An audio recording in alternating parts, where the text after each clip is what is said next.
So what's she good. doing? Nice. Just like T&M or? Yeah, pretty much right now. They haven't.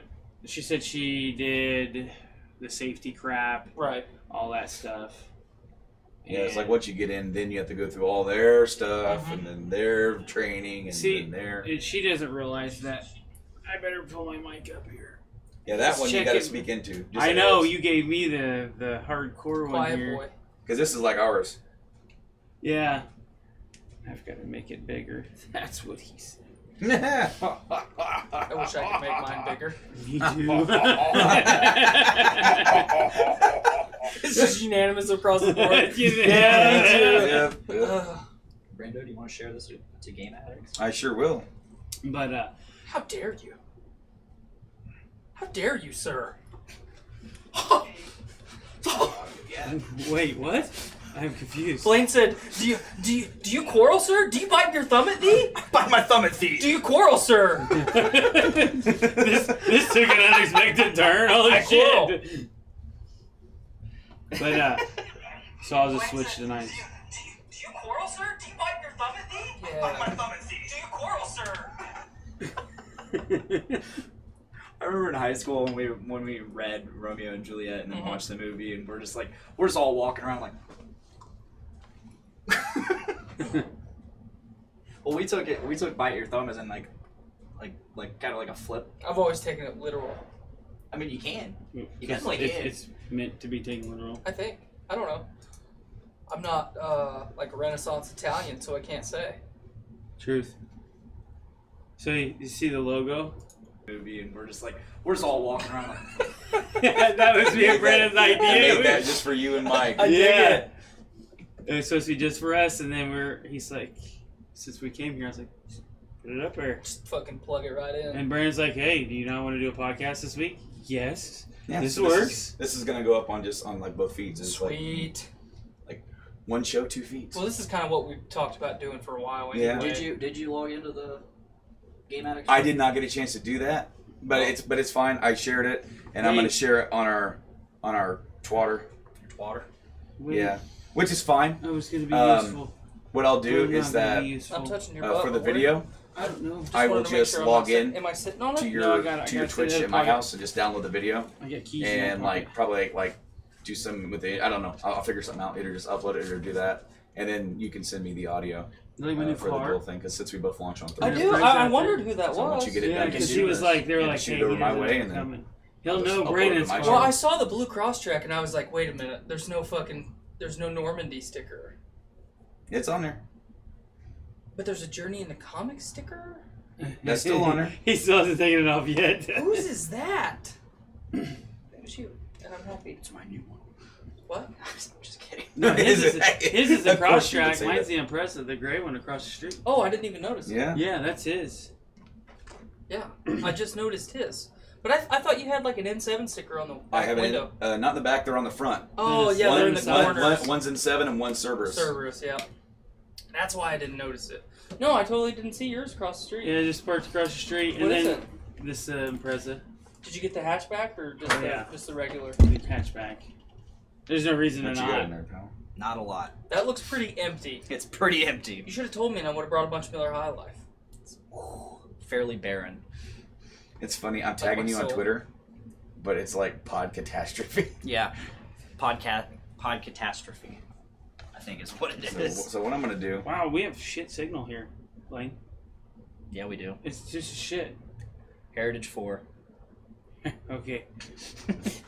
No, You know. no, I have LTE. It's cool. All right.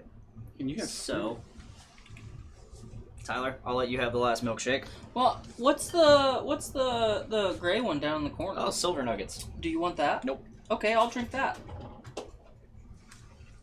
I've already drinking enough of your milkshakes. I think I've had 3 of them. Mike, would you like anything? You said Heritage I will 4? like your milkshake. Yeah. No caps. Apparently, my milkshake brings all the boys to the yard. Yeah, so It Dude. definitely does, because we're all here.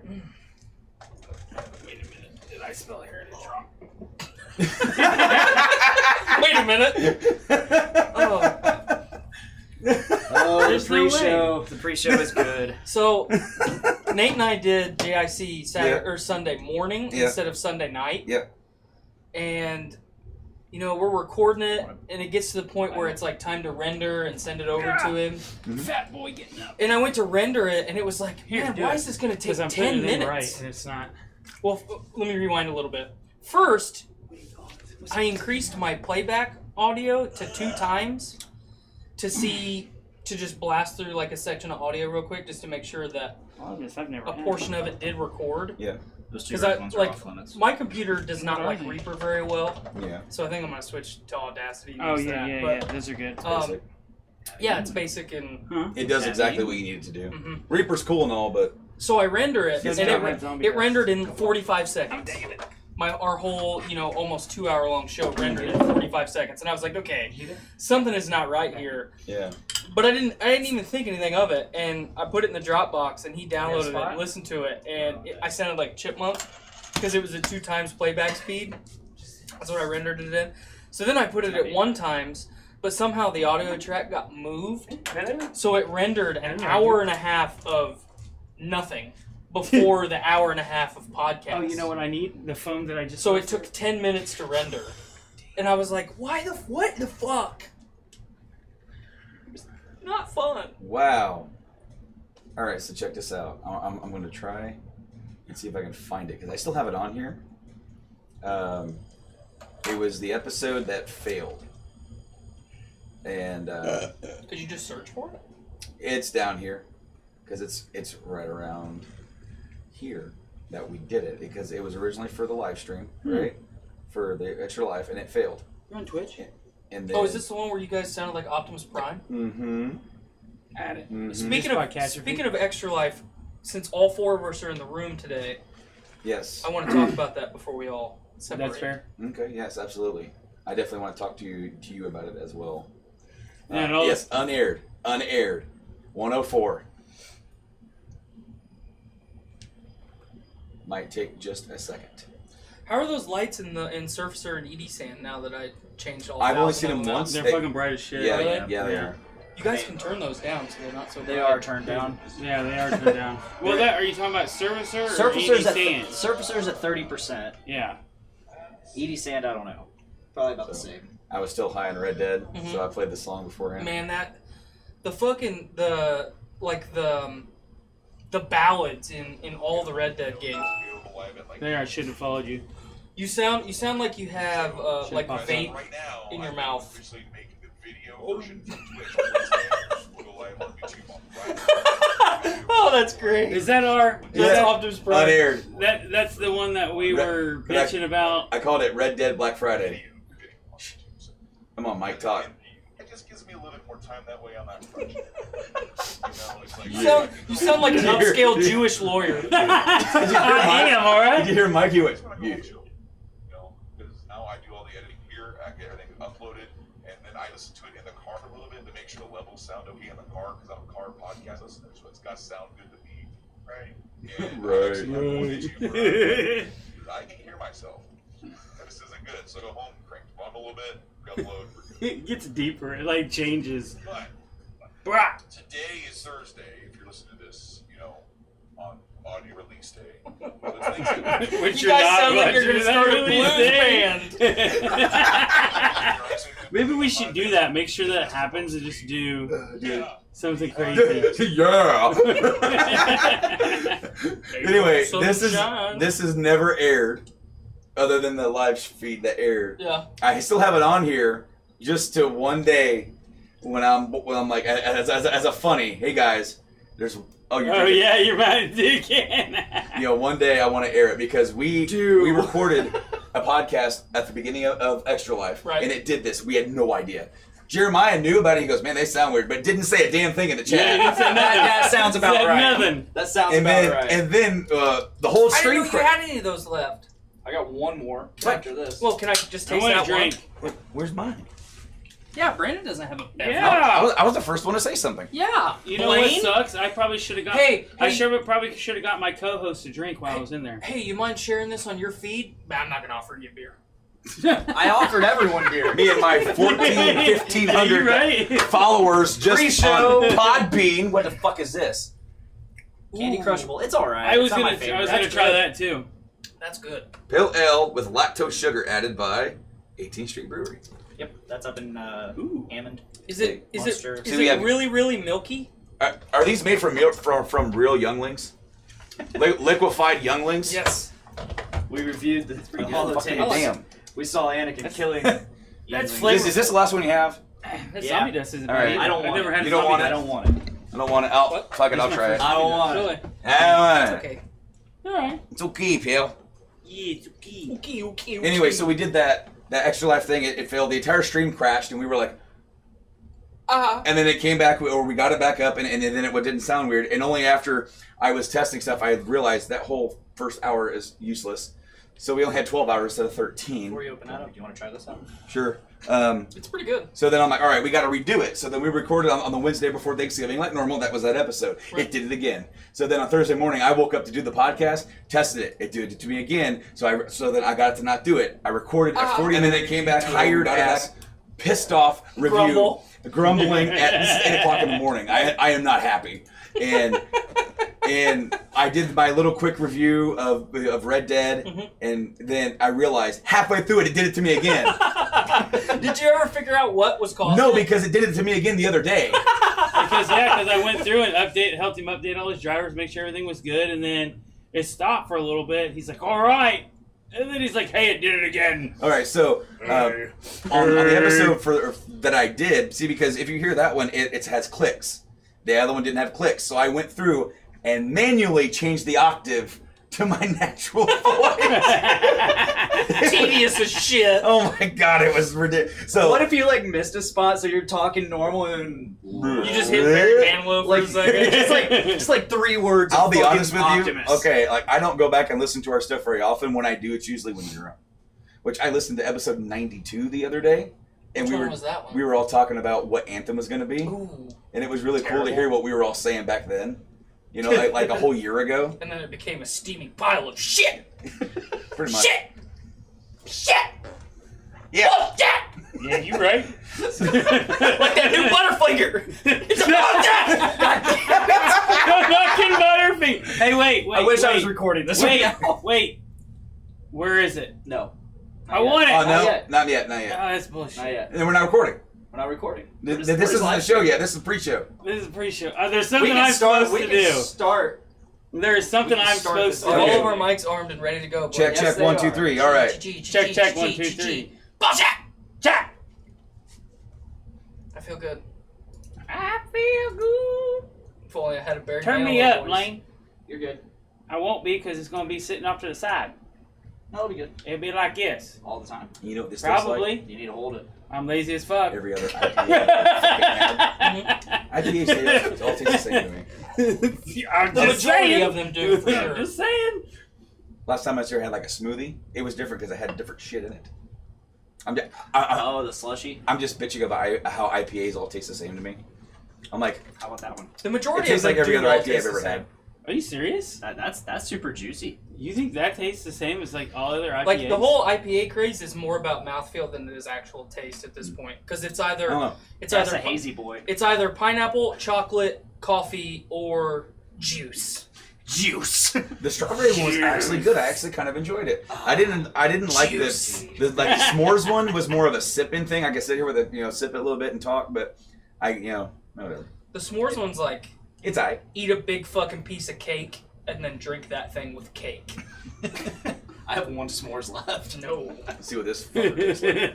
All right, are we ready? Yeah. Let's do this. All right, let's go. Uh-oh. What's going on? Okay, hold on. Oh yeah, you get to hear the other thing. Yeah, don't worry about it. Shh, shh, shh. Okay. I don't know about things because Blaine doesn't communicate. Yeah, which is He good wasn't because supposed to. This is all supposed to be secrets. He doesn't ever communicate though. this one's a My little talk. wider feel. Yo, what's Okay, up? you're good. Brandon, talk. Brando talk. 1, 2, All right, 3. you're talking. Yeah, All right, we are yeah, officially good. Okay. Yeah. Surprisingly, nobody's watching except for Miranda. And, At least Skylar usually is tuned in by now. She's busy. And I usually tune in at least once. Following Journey into Comics. Journey into Comics. Journey into Comics. Journey into Comics. Journey into Comics Network. Network production. Heritage. Warning, podcast journey imminent.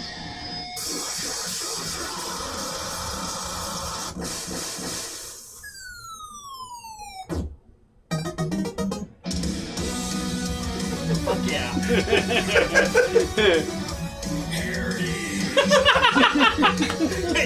Yes! It gets better. Fuck you, Eric. Bringing that back.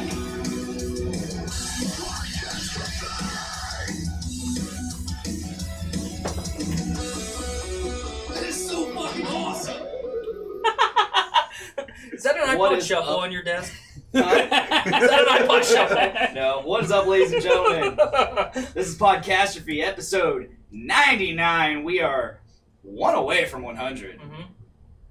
After we get through this. We gotta get through this, though. If we all survive. Yeah. I'm your host, Dick. I got my co-host, Tyler, over there. Mhm. And we have two very special guests. The Yeah. dynamic duo. The dynamic duo.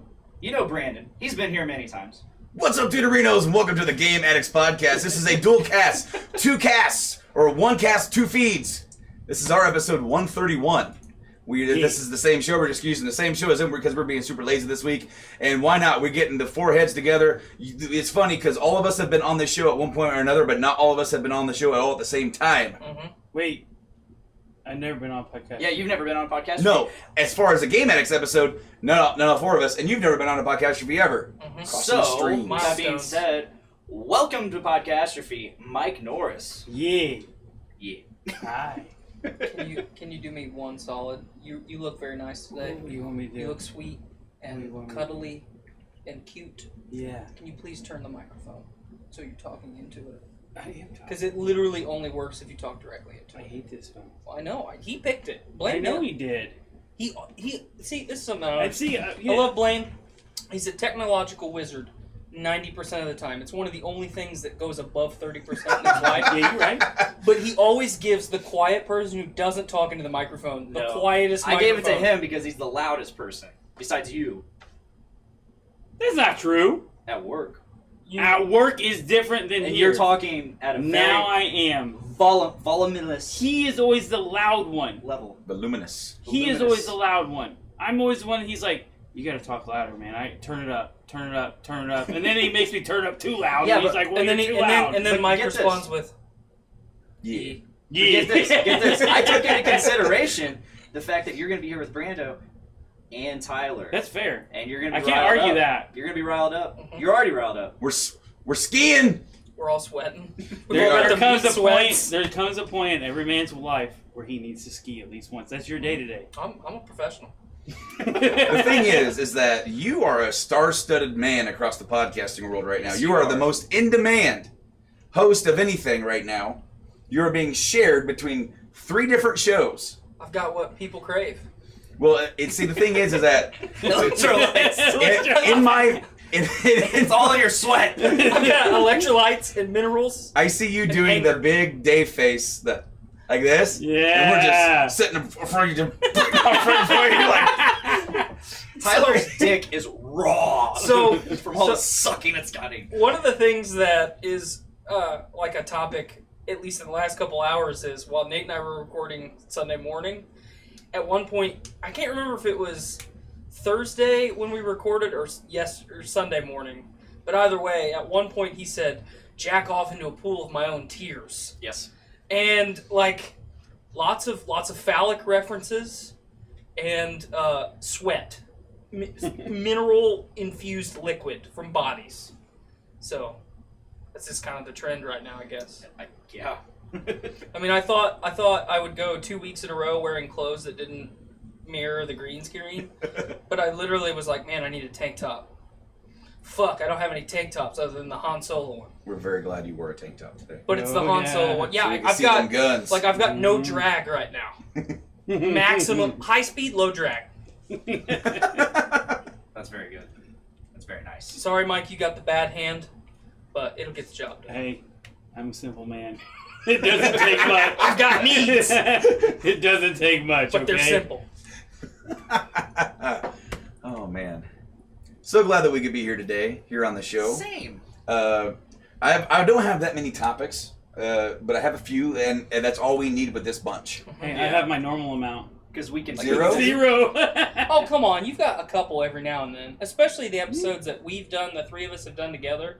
You normally, like, I'll plant the seed, and then you're like, okay, we got to talk about this and this and this. Yeah, but I'm a seeder. You got to plant it, and then I grow. You're like the farmer. Exactly. You're like the farmer. Tyler needs to plant the seed. I plant the seed, which I've got ample amounts of. Oh, I know. And then you water it and tend it, and That's you right. you work the ground and you put all your love and care into it. And there is someone out there right now ejaculating to my voice. I'm going to name this episode Farming Addicts. Sure. That works for us. So hold on, you thought that was an iPod Shuffle? Yeah, that little silver, It could be. box. Do you know what that is? No. Okay. It's a vape pen. It's a vape pen. Why do you have a vape pen? Because I started vaping CBD. Okay. It actually works. I will like it. say, I dig you know, I'm not a it. vapor, but CBD has turned me into a nightly sort of sit back and chill. Last night it made me fall asleep in the chair. Yeah. I fell asleep in my fucking chair and then I woke up and was miserable. She was talking to me and I'm just staring at her like, you're saying words. I don't understand. Yeah, I've been doing a lot of research. That's actually a good topic to talk about because there's a couple representatives right now that are pushing It's podcasting, man. recreationalism You did it. of marijuana. And I didn't even use the correct word. You got through it, Recreationalism is not a word. You got through it, though. I tried. It conveys the general, Yes. Making gist. making I the like it when guns you make recreational, and that, I've talked about on this show many times how much that would do for my personal life, Mm-hmm. not just recreationally, but my overall quality of life. And I've done a lot of research here lately on CBD infused salves, not for the gynae because I don't have one, But for for my your joints and specifically for my hand, because I'm under 30 years old and I have arthritis already. So something I need. We got this from Live Well Hemp downtown. It's right across the street from the police station. Yep, people Skylar and I went to school with opened that store. You can. So they have a dab. Mhm. They have a dab bong in there, Mhm. and you can take dabs of CBD. Awesome. Mhm. I bet you actually can feel it, like, instantly. Right? That's being what that people said. concentrated, yeah. That's what people have said. I I wonder sent how you a much that picture. is, though. They have fucking cans of CBD Heritage. They You can get yourself a chaw of CBD Heritage. $28 a can. It's not terrible. I spend less than $4 a can on tobacco. $28. It's pretty spicy. But throw one of those. Throw one of those in your fucking mouth, just once a day, maybe twice. Mhm. You won't go through much. You'll make that $28. You'll stretch that $28 out. As long as I enjoy it. I still like the vape pen. I've got mine. It's on the floor over here. But I do it and I mix it with. I got that stuff you gave me. Yeah. The 800 Was that 400? and 400, and then I fill it all the way up, and then I put like Apple Jacks or something in it. Oh, you flavor it. And it's delicious It's because if you do it without, All right. it tastes nasty. So this is unrelated, real quick, but this is the best text I've probably had all day, maybe in the week. Because I have stuff to add to the CBD conversation. Bubba, this is my wife saying, my son brought me Chewy and said, "Mom, can you help me get him to speak English?" Yes. Oh, he is. This is a country of Americans. We He speak English. This is Trump's America. Oh no. Well, yeah. Okay, so That's like, funny that you say that though, because I've talked about how obsessed with Star Wars Ruby has become. Mhm. Chewie is her favorite character. So I have went to every place in Lafayette and the surrounding area that you could buy toys. Not one place has a Chewbacca toy of any variety. No stuffed animals, no action figures, no Chewbacca masks, none of them. Really? What? Yeah, it's pathetic. So how much was the $750? $45. 45. All right. So I got my stuff through cloud9hemp.com. Oh, I've looked at their website before. I believe this is the flavor I got called Happy Days, and maybe something different. They have a bunch of them, and they're all kind of like flavor infused stuff. So it's like you got to find do I want super sweet? Do I want like something more because they have like ones that are more fruity, more sugary snack, vanilla, and I want something that that I'm gonna at least semi enjoy. Man, I want a donut flavor.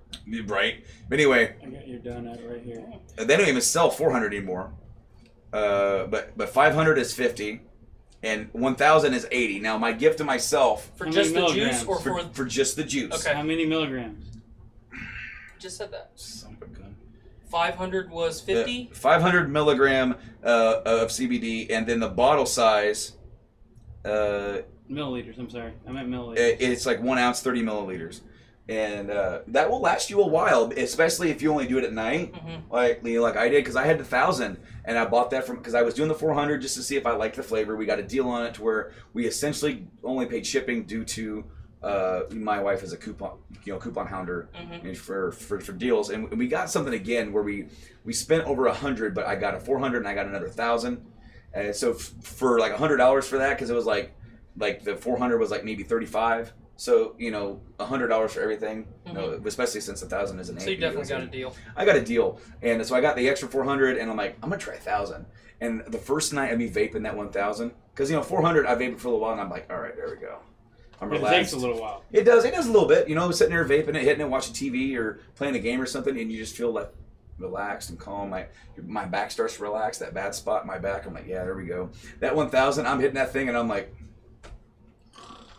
it's almost like when the weed hits you and you're just like, without the whole like slow motion, like, because every time I get high, I do this.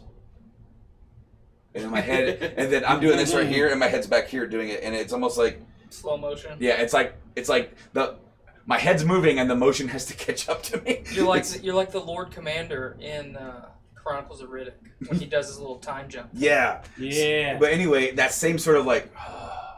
That is what I've gotten out of the 1,000. It's pretty high dose, and it is a little expensive. I'm not gonna that's not denying that. But I still have the bottle of the 400. I bought that stuff back in February, and I just cracked open the 400. I probably still have more than 1,000.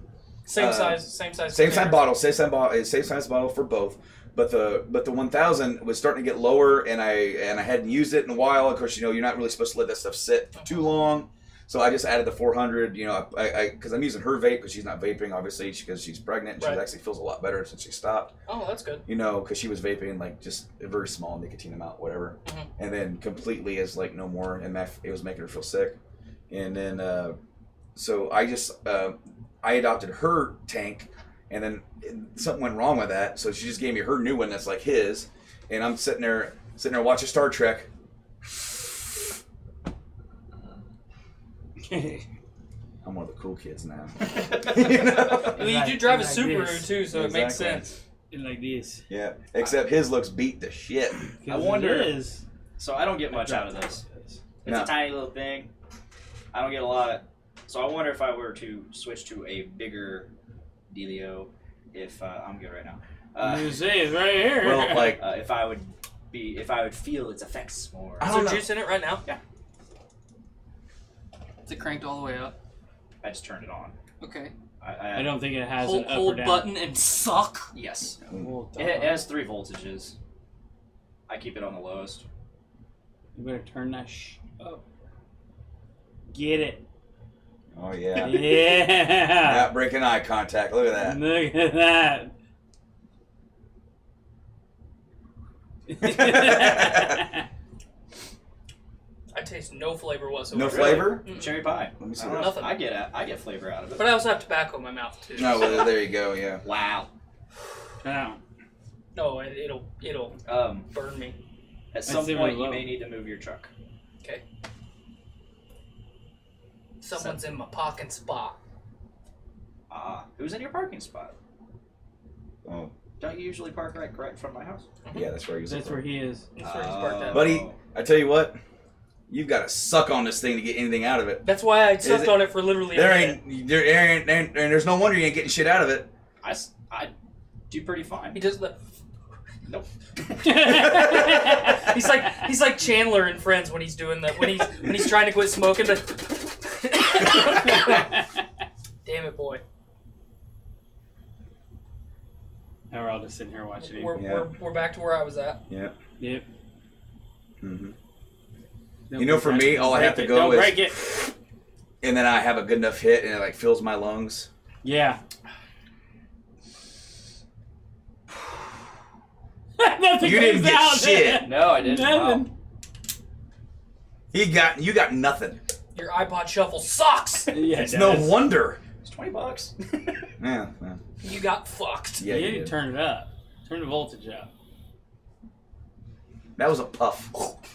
At least that was bigger than the one he did for like 10 seconds. Man, our species needs to end. Oh, remember all of like almost 100 episodes ago? At some point in the last 100 episodes, I can say that because it's true. We were giving Richard shit for vaping. Here you go. Yep. And Foot you're really mouth. doing it. There's been multiple times that like my wife and I have been like I've been doing research like late at night, like when I'm doing my wind down time, and I'm like, man, I really like I don't have any cancer issues. That's part of the reason why I switched to pouches. One, it's easy to hide if I'm in a place that I'm not supposed to do it, but two, like it's not actually it's not abrasive to the point where it's cutting into my mouth. You know, it's just basically hanging out like a Jolly Rancher. Mm-hmm. A nasty Jolly Rancher. But delicious. I love the flavor. That's why I do it. Yeah. For years, I legitimately was not addicted. Now, like when I wake up first thing in the morning, I get the sensation that I'm hungry. But that's my, like I have conditioned my body that every time I eat, when I get done, I have a chew. Kind of like people who smoke. Like you get done. Man, I'm gonna have a cigarette and enjoy all the food that I just ate. Now, like, if I wake up in the morning, it's been 8 to 10 hours since I've had a chew. Like, I am so fucking hungry, I can't hardly stand it. I gotta say, but I'm not actually hungry. I like it when you chew because I can't tell you're chewing. Really? Yeah, for the most part. Occasionally, I'll see it peek out, you know. But I don't know.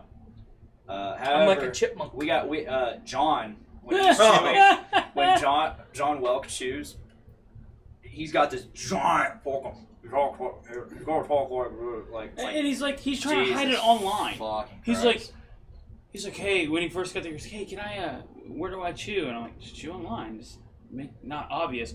I turn around and he turns right around. He's got a freaking baseball in his mouth. Yeah. I'm like, what are you doing? Looks like Ed the first Eddie. episode he was on Jawbreakers. When we did the Game of Thrones prequel episode, Jesus fuck, he was talking almost that whole episode with that thing in there.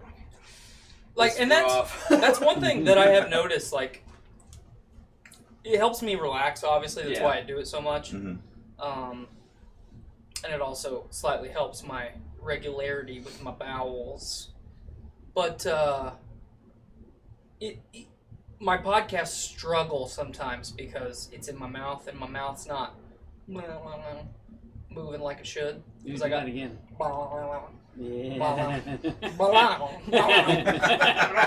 Like imagine if Jar Jar, like you know in episode 1 when Jar Jar gets his tongue fucking on the binding coils and he's like that's how I feel sometimes. Like the other morning when Nate and I were recording, not only did I have a chew in, but I was very, very sleepy. And like the first half of the podcast, I couldn't talk hardly at all. So that's going to be an issue when me and Mike move to weekends. Yeah. Yeah, because Mike's going to be disrupting the normal flow of the show by going to nights. So normally we stream on Wednesdays, release on Thursdays and Fridays. I don't know yet. They're waiting for them to tell me, hey, you can do this because I don't want to see a sealer. I really don't. Really? But I don't want to wait, 6 months and not spend any time with my wife at all. Right. Because we're literally, for that matter. Well, think about it. You know that we always work almost 10 hours, 9 hours at least. Today I got home and she was like, all right, love you, bye, and left.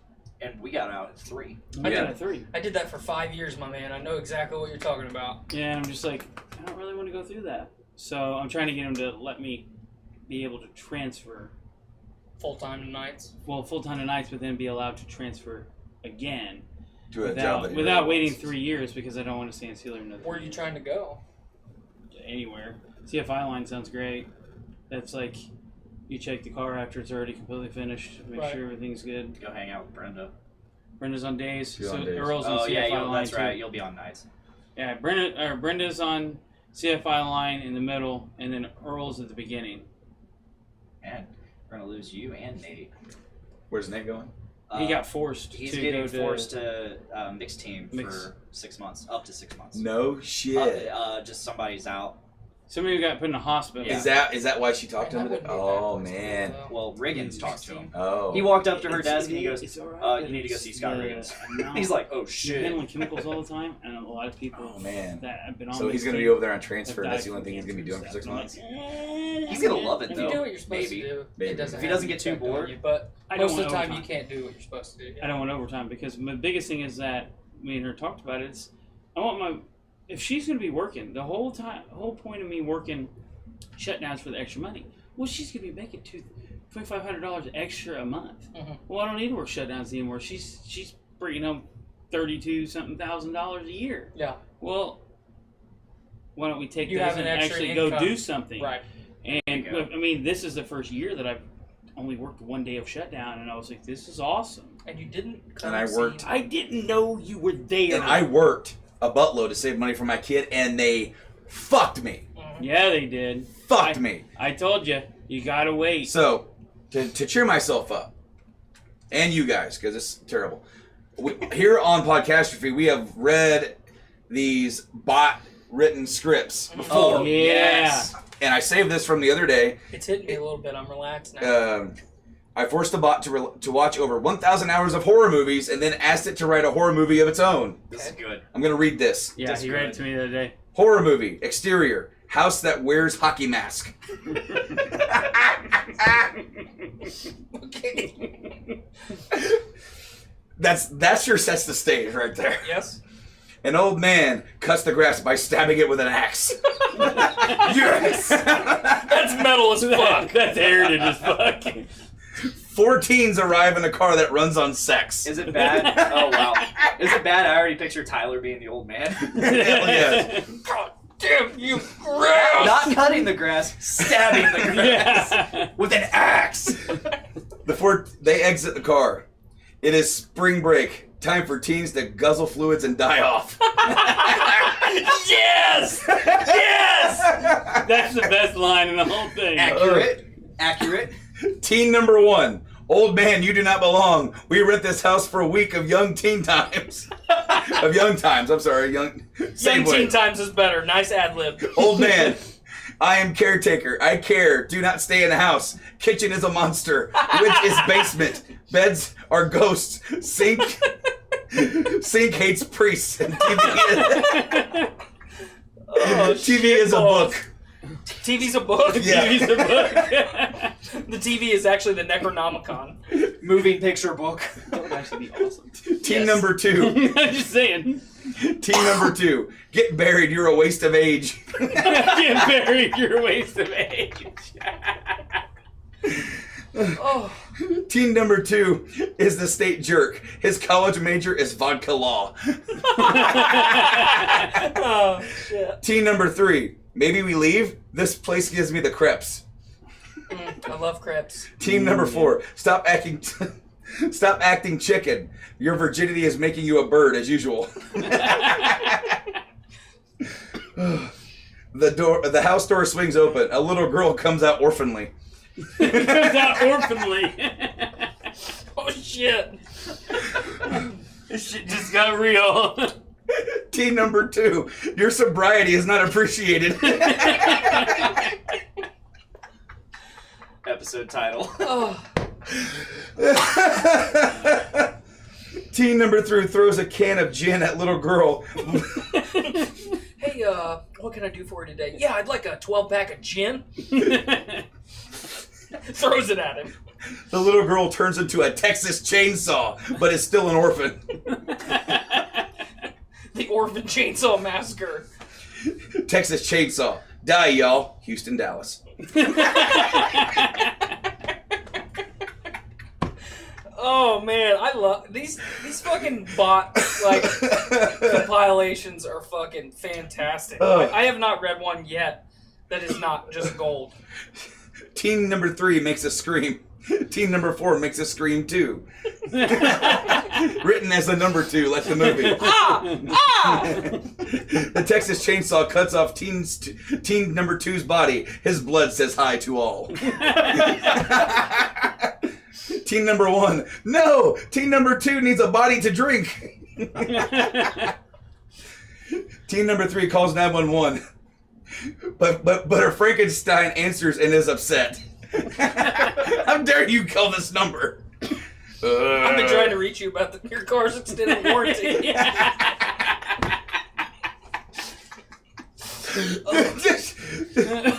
Old man, run into the car. Go. I end this. Team number 1 and 3 run into the house. Team number 4 runs into chainsaw. Old man, that is not the car. The end. Oh, man. Oh my god. Wowzers. I am cheered. That was good. Cheers. Mm-hmm. What was it? Your sobriety is not appreciated. You're right. He's not appreciated. Team number 3 needs his body to drink.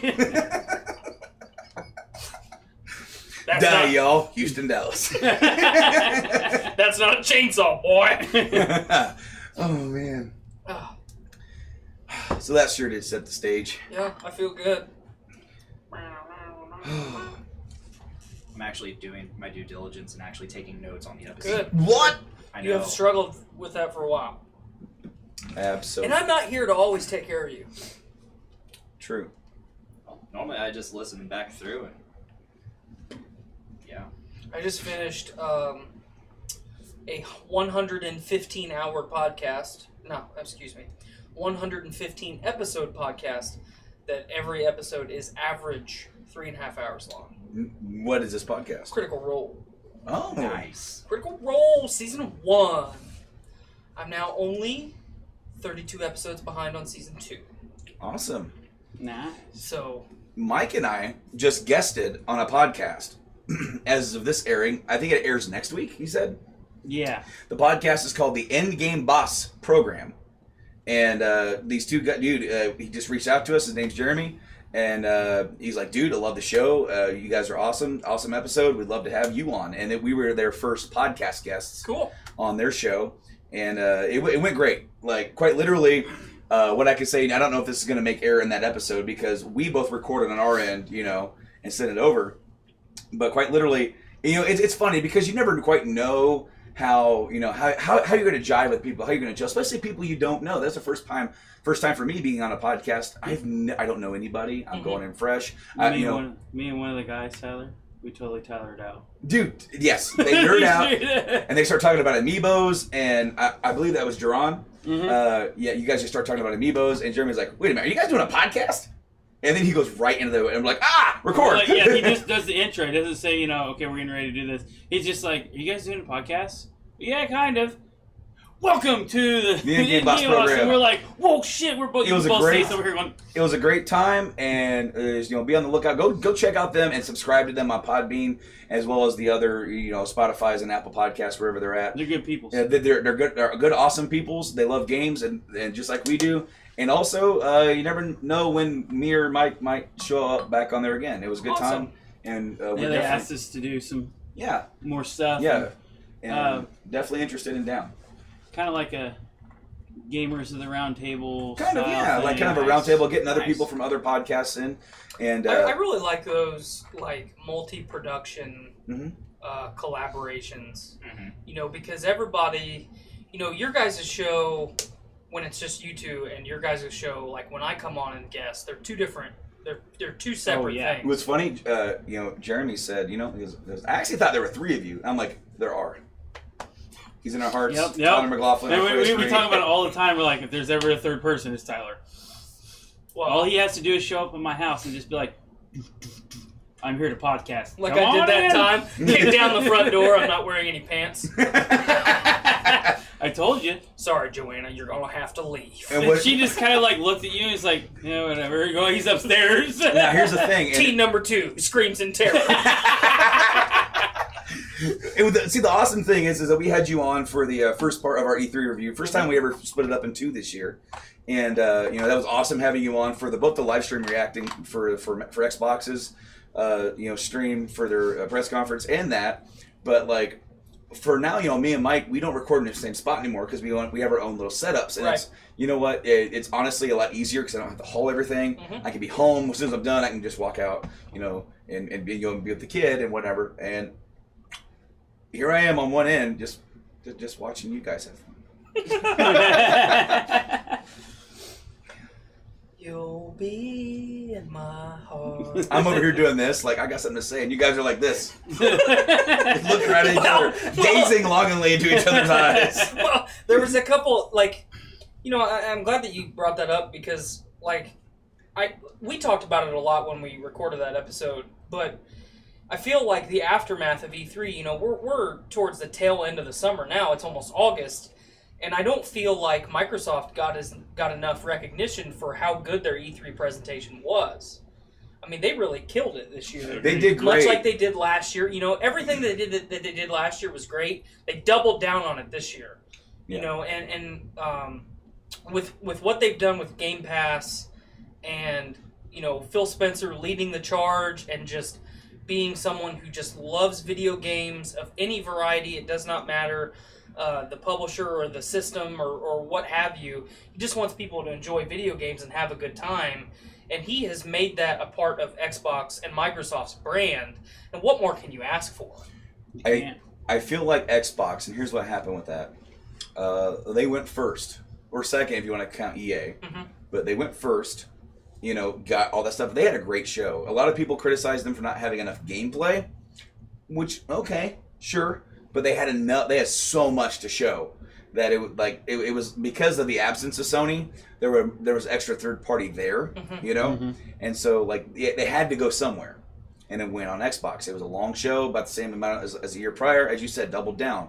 The only issue is for the very first time in history, Square Enix stole the show the next day because of arguably two, but one game. Yeah, and that was how much they showed a FF7 remake. Right. And if they... And, Square has notoriously never had a really big, good showing at E3. It's always been very haphazard. It's a very small thing. It's always felt very disorganized, I feel. Yes. But this year they hit it. And the whole thing was really well put together. And they knocked it out of the park by opening with that. And just not holding back. And gave you everything you wanted to see. Gave you a bunch of all the cool other stuff in the middle. Basically. Pardon me while I whip this out. Exactly. They did, especially FF8 remaster, and that was cool to get. I was really happy to see that. And especially with how much work they've put into that, other than the other two ones where they actually had to redo the character models completely. We don't know about the environments yet. We'll see.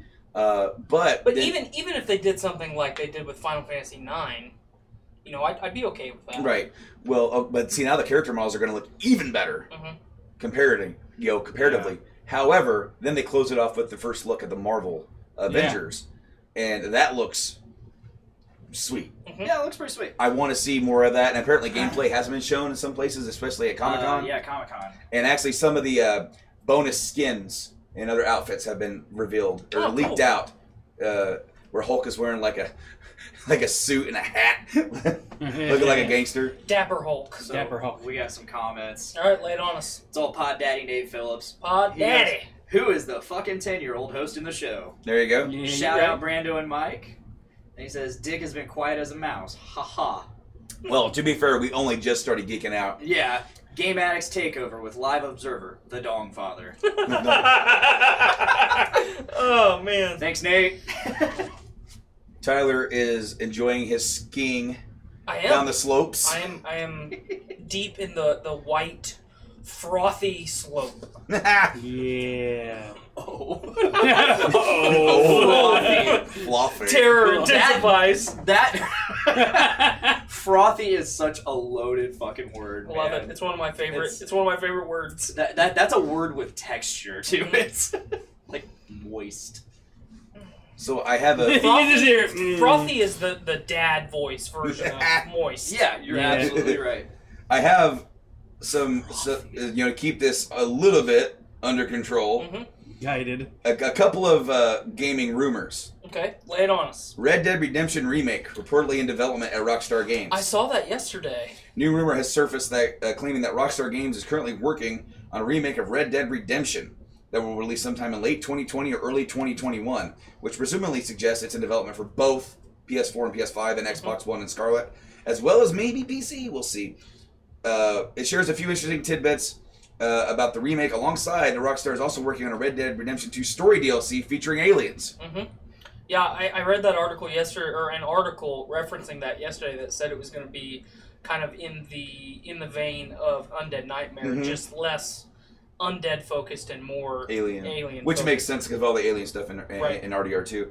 However, the rumor also alleges that there's more of a remake than a remaster for Red Dead Redemption 1, which makes sense because you already have the new engine for 2. You can reuse as many assets as you can. Voices, animations will all be new, all new stuff. But also the map is going to be made bigger, though it will not include the Red Dead Redemption 2 part of the map. So you're going to be stuck still to the New Austin, Mexico area, and then Blackwater. The rumor also claims that Rob Wythoff, voice of John Marston, Indiana native, lives south of here, I do believe, and will come back to record new lines of dialogue to help connect the two stories. In other words, lines that might reference Arthur in the events of the second game. It's unclear whether or not all the actors received callbacks, so you assume that probably they would. They would get the actors that played that didn't reprise the like Javier wasn't the same guy. They'll probably get him to revoice Javier because he's a pretty small role. Bill Williamson's the same guy. Dutch was the same guy. Right. Abigail wasn't. But so was Sadie the same person? Sadie's not in the original. See, I thought she Sadie was. Adler's not in the original. She goes off and goes down to South America at the end of RDR2. Yeah. And I believe Bonnie McFarlane. That's what I'm thinking of. And she is not in RDR2, although you do find note from her dead husband, which kind of links that together. Yeah, that's what I was thinking of. But anyway, this is really interesting because of the lack of development, really, for online mode. Online mode's still going, it's still doing some things, but it seems like they realize that maybe this online mode may not be as fruitful as something like GTA Online, saving that for later. And then for the Red Dead stuff, kind of do the fun little DLC, and every single person who bought RDR2, or at least most of them, are going to turn around and buy RDR1. Absolutely. Especially, you brought up how they're talking about recording new lines of dialogue. Arthur, like John Marston is such an iconic character for us that played Red Dead Redemption, when it fucking launched, played through Undead Nightmare, like GTA 4 was a steaming pile of shit, and you had Red Dead Redemption that was Grand Theft Auto with cowboys. It was everything that when you as a kid you played Red Dead Revolver and you wanted it to be, and you played games like Gun. You wanted it to be fucking what Red Dead Redemption ended up being. Wait. So you didn't like getting calls from Roman asking to go bowling? Hey, cousin, it's your cousin. You want to go bowling? Hey, Nico, let's go bowling. God, I hate it. GTA 4 was fucking... God, the driving was terrible. Oh, man. What's funny is that, if you told them no, it would affect your friendship level with them. Yeah. But if you told them, sure, I'd pick you up in next hour.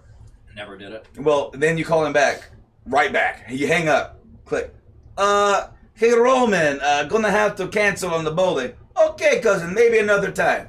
Doesn't, as long as you accept and then call back and cancel, doesn't affect the friendship level. So once I figured that out, stop going bowling. The only thing that I would do was pick up little Jacob to go play pool, because it always cracked me up because little Jacob would get in and start speaking Rastafarian, and Nico's like, sure. Sure. Like, oh yeah, them Bumbleclot, them boys. I got the. I am the Russian from behind it, or the Bosnian from behind enemy lines. Nico. And that's twice we've talked about behind enemy lines. Man. But then I would just go. The only place where you can go play pool was in the Rastafarian bar. So you'd be sitting there like playing pool. It's like banana nut, banana nut, banana nut, banana nut. And listen to this like reggae. Your ears station. start to bleed. Just make it stop. And then like 99% of the songs are all about just smoking weed. Right. But yeah, I mean seriously, if they if that's one of the controversies with The Lion King right now, is that it's so similar to the original movie that pretty much nothing has changed. If you released an identical copy of Red Dead Redemption 1 right now, graphics are the same, voice acting's the same, literally everything is the same, we would buy it. Without question. and not complain about it, because it was one of the few games of that generation that were almost perfect. Mm-hmm. So and its rating and its sales for the time prove it, and then that desire for more and better shows in the sales of RDR2 and then, when that comes out and just kills it. Absolutely. And then you add, and what I was gonna get to before I got sidetracked was, you know, John Marston as an iconic character. We all love John Marston as a character. Arthur is like top tier in every way, whether you play him, you know, outlaw Arthur or the fallen angel looking for redemption. See what I did there? Yeah. Arthur is one of the greatest characters of all time. Well, I appreciate the good kind words you got from me there, pal. Unarguably, you cannot say that Arthur is not one of the greatest characters of all time. Oh, dude, I fell in love with that character. And I didn't think I would. I'm sorry to no, you're right. I did not think that I would. You starting it, you're just getting into the character, and he's so gruff in the beginning. He's so abrasive. Yes, and it's like he's almost really like a villain right then and there. And really, to be fair, he is. Yeah, he is. And then you start getting more into the background story of him, and especially with the sickness and everything. And you can choose to play that redemption storyline, which works so well with him. He doesn't care about himself anymore. He cares about John, Abigail, Jack, and Mary Beth, all of them. Well, you know, there's a mission early on in the game where you have a choice to kick a guy off the cliff, or look at him and say, "You never saw me." Yeah. And like just right then, it's like this guy can either be the lowest of the low, or just somebody doing what he can to get by. The dude that did his voice and caricature, I believe he's Irish, and kills it. You know, and so does everybody else. You know, Rob, who came back as John, he left Hollywood. He doesn't act anymore. He's done, man. They call him up. You want to do John again?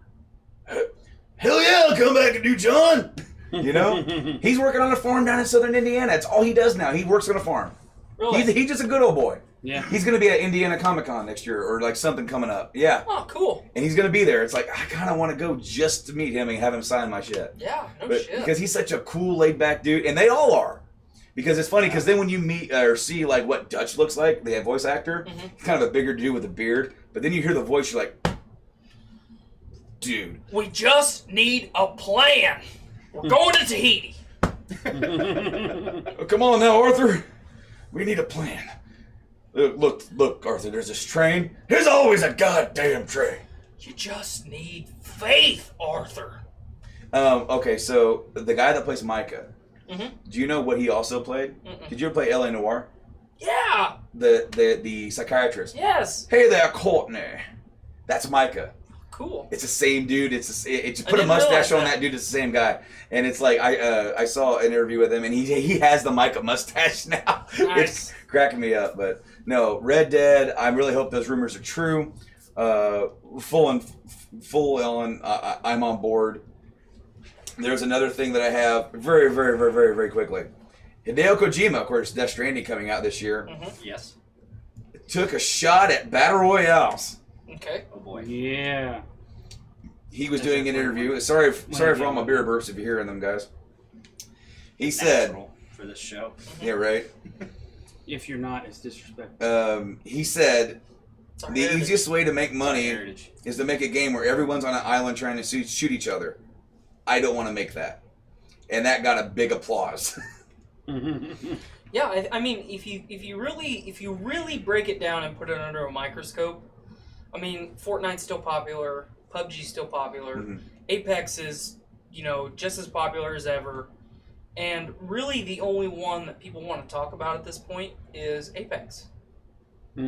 Because it's not screaming 10-year-olds and panda suits and, oh, I'm building a tower. Oh, no, you shot me with a rocket. I'm still building. It's like child number 5 screams in anguish. I mean, it's just Last night I played with a kid, and I could On Apex? On Apex. Yeah. And he was like, and I was like, where's my mute button? I can't mute after That's we start Fortnite. the thing. So, I mean, Apex, like, kicked the fucking door down I'm going to reference this again, with pants off and was like, look, Fortnite, PUBG, you're already in the corner jacking off in a pool of your own tears. Fortnite, you need to step aside because Daddy's home. And it's really the only one that's polished and, in my mind, deserves positive reception. And it's a battle royale game.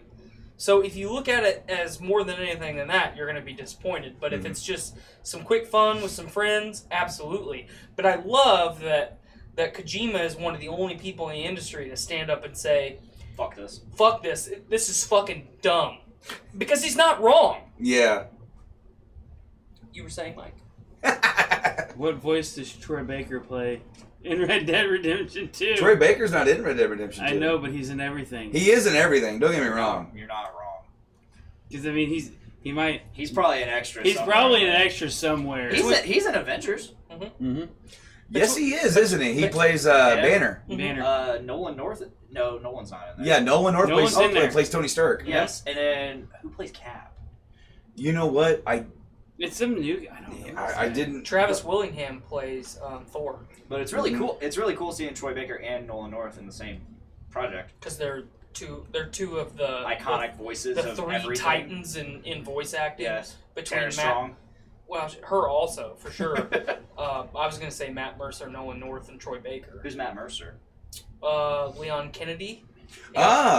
He's also the dungeon master for Critical Role. Jeff? I don't know. Pretty. Schnee? Oh crap! All right, so Don't recognize that. As of just a little while Laura ago, Bailey is Travis Willingham's wife. She plays Black Widow. Right, but I think Jeff is. I don't recognize that guy from anything. I don't know either. He was when they did that kind of panel at E3. He was one of the only ones that I didn't recognize. So there's a deal going on with Twitch Prime where if you buy a game, I'm not sure if it's any game or if it's a certain number of games, you do get. Don't sign me up for stuff. But you get a $15 credit discount, right? So cool. There were some games on here that you were able to buy. They're offering free Apex skins if you link your Twitch Prime account. Here's the problem. I created an Origin account way back in yesteryear. And the email that is linked to that Origin account, which is linked to my Xbox Live gamer tag, is no longer in use. I cannot deactivate that Origin account and create a new one, linking it to a new email address without losing every single thing that has ever been linked to my Xbox Live gamer tag. So my save files that are on my Xbox 360 for Mass Effect, gone. Oh no. Not doing it. So with that, all of it. Origin is a bastard. Fuck you, EA. With that Twitch Prime deal, two of the games are now sold out. You cannot get them anymore. But basically, you would get these games for free. Okay. You buy them and get the credit back on your account. The games that are now sold out are Gears of War 4. Okay. It was for digital code for Xbox One and Windows 10. Which is kind of weird because you would think you would just pay for Game Pass and then get it anyway. You're right. But Starlink Battle for Atlas, on the Switch, was $15. The ones that are left are Last of Us 2 or remastered. I mean, I'm sorry, not 2. Last of Us remastered. 2? What? For $15, you buy that, you get that, basically for free. The Sims 4 online game code. Okay. $15. That's a banger. And the last one's a real banger. You ready for this one? Fallout 76 for PS4. Yes. Poop. I tell you what, though. Poop. I am gonna pay, get my PlayStation account back, my live account, and I'm going to try 76. Let me know when you do it, and I'll give it a shot. Because Joanna's gonna do.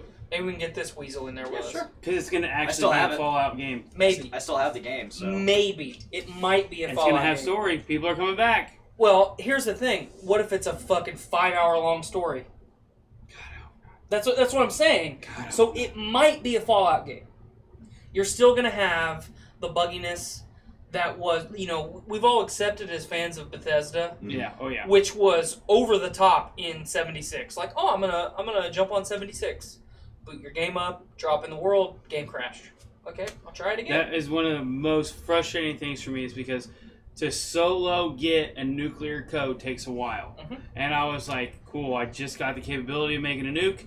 I went and got all the codes, dropped the nuke, ran inside of it, kicked me out. I couldn't get back into this damn server. I lost my entire freaking week's worth, because you can only do it every week. Right.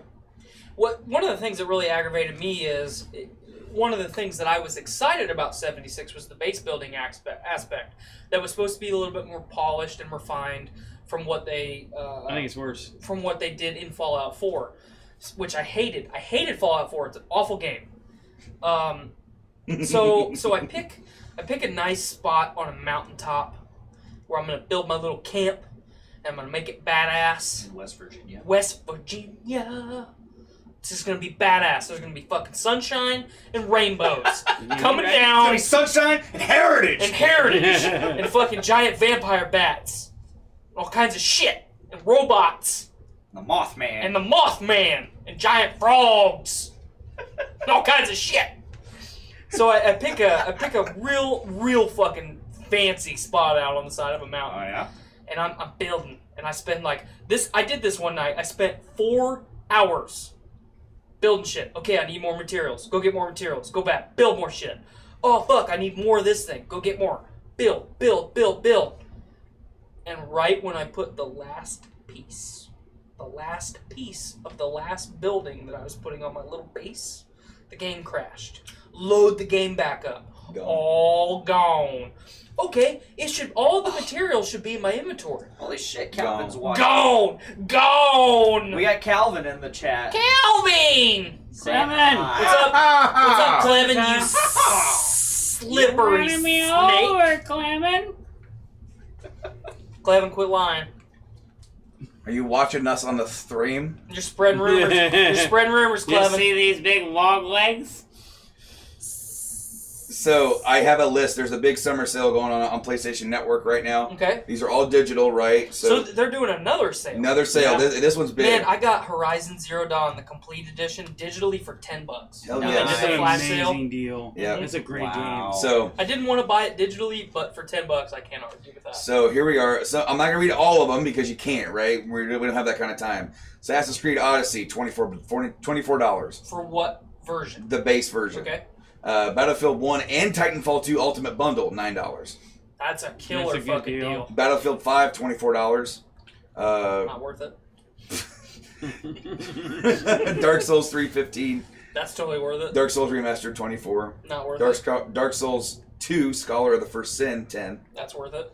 Devil May Cry 5, $40. Divinity Original Sin, $36. Totally worth it. Dragon Age Inquisition Game of the Year, $12. Wait, is that Original Sin 1 or Original Sin 2? 2. I'm Okay, sorry. that's totally worth it. Let's jump down here. I see the comments rolling. Yeah, Calvin's got a snake emoji. There we go. And also, to answer your question, Calvin, no, I'm saving that for next week, episode 100. Hey! I'm missing something. Where it be? I'm gonna get to this, and then we're gonna do it. Okay. All right. Okay. So then we have Monster Hunter World, I want to pee $25. before we do it. Nice. Totally worth Okay. it. Metro Exodus, $36. Metro Redux, $7.50. That's fucking worth Ni no it. Kuni Yeah. 2, $20. Persona 5, $14. Okay. Persona 5 Ultimate, $51. Red Dead Redemption 2, $39. Red Dead Redemption 2 Ultimate Edition, $55. That's a fucking Resident steal. Evil HD, $8. Resident Evil 0, $8. Resident Evil 2 Remake, $36. That's a good deal. Excuse me. Beer burps. Shadow of the Tomb Raider, $20. Okay. Battlefront 2, $7.50. Not worth it. Tales of Vesperia, Just because it's a Battlefront. So I paid $7 for mine. 7? For 18. Battlefront. I told you where to get it. You didn't Well, listen. that was after I already bought it. You okay. didn't listen. Tales of Vesperia Definitive I already Edition, bought it. that is the remaster of the Xbox 360 exclusive, no longer exclusive, $25. Okay. And then you have The Division 2 for $39. And then you have The Witcher 3, $15. That's worth it. Yeah, that's totally And then going down, there's actually a couple PS3 deals on here. Beyond Two Souls, $350. Borderlands 5. need a bad treat. Borderlands Ultimate Edition, $15. Dark Souls 2, $750. $750. Persona 5, You $14. got it where you did. I'm leaning into the mic with my mustache about ready to go, send 50. And I just hear out of the corner of my eye, send 50. You bastard! Ratchet and Clank 9, Resident Evil 4 because it's on everything. 5. It's only on everything. There's a couple of Vita games on here. Shit. Dark-It. Wow. Dark-It? This is on GameSpot. Dark-It Dungeon. Darkest Dungeon, yep. Crimson Edition, $12. God Eater 2. So there's another god for him to eat. 10. Salt and Sanctuary, 9. Urban Trial Freestyle, $3.50. So go check the list. There's a lot more than what I named. If you're into any of these, please go check it out. It's your time to save some fucking money and get some awesome games. And hopefully you picked up anything on the Steam sale. I didn't see anything good. I don't PC game. So. I looked through it and I was like, meh. We'll see. I PC game, but I use a controller. Quantum Dream Collection, $12. I missed that one. I got really excited like 2 weeks ago. I downloaded Viva Pinata and the Viva Pinata 2 onto my Xbox One thanks to Game Pass because my wife loves them. Do you know there was a Viva Pinata like TV show? What? Mm-hmm. What? Yeah. You gotta watch it. That was like Viva Pinata came out in like when? Like early Xbox 360. Mm-hmm. So strangely addicting. Carl. Y'all know I know Carl. Carl. Oh yeah. One time I stayed the night at his apartment To jack him off. and I woke up in the morning and fucking Viva Pinata was the TV show was on the TV and I'm like, but I was like I'm like one of those people that if I wake up first, I'm just gonna like lay there and just accept whatever Just it is pretend that you don't exist until else. everybody else is awake. Huh? So I'm just like, how long is this show gonna go on? If I don't move, they won't know I'm awake. It's gonna go on forever. Tyler, if you could go move your truck. Ooh, yeah, I'm gonna go tinkle. And you can go tinkle, And then you I can set up. Mm-hmm. I'm ready to go. I'm gonna park it in your yard. Do what you gotta do. Finish that silver nugget. Yeah. Heritage. Thank you. Absolutely. This is bullshit! All My turn to leave. right, so in the meantime, we'll do some plugs. Whoa. Whoa, whoa, whoa! Ah! It got caught on my foot. In the meantime, we'll do some plugs. Yeah. If you want to Plug check out Podcastrophe, you can do so on the Journey to Comics Network. Check out journeytocomics.com and all the podcasting places that you can. Check them out on their own feed. Please, if you're listening to this on Game Addicts Podcast, please go give them a follow. They're our buds, they're our friends. Tara's our player 3, Blaine's Blaine.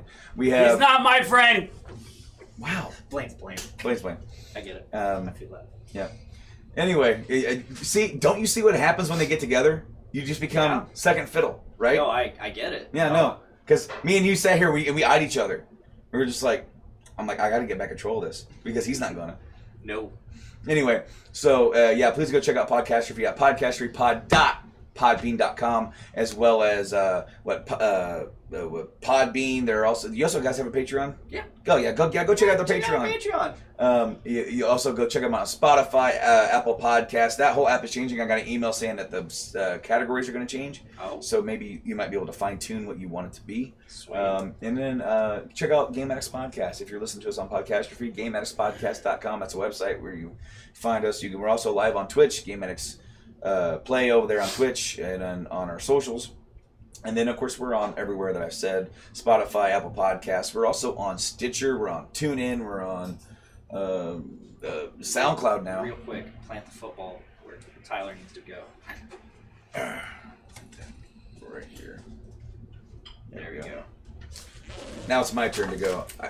Hey, how many beers did you have? Not enough. I just want to say this. We've been everywhere, man. And we have been. My turn to take a tinkle. Your turn? Yep. Yeah, it's there waiting for him. Yes. Hopefully he doesn't get back before Brandon's done. I can hide it. I'll hide it. It might be because Do I need to hide it? My front door the ring. No. Just put it. It'll be waiting for him. Yeah, but we don't want Brandon to miss it. Because I want to know what this is all about. Okay. I gotta know what this is all about. You will.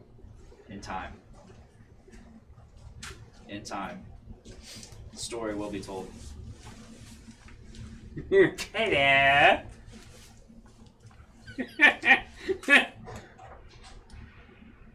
I turned it off. He's like, turn it on. I need my high.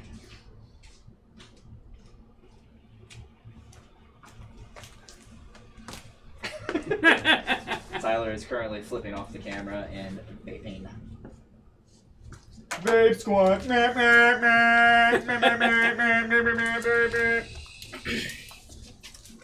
What you got there, Tyler? What you got there? What is this? I want to hear this compounded This is a story. container for when we're done and when you finish with us. That's where you can put it.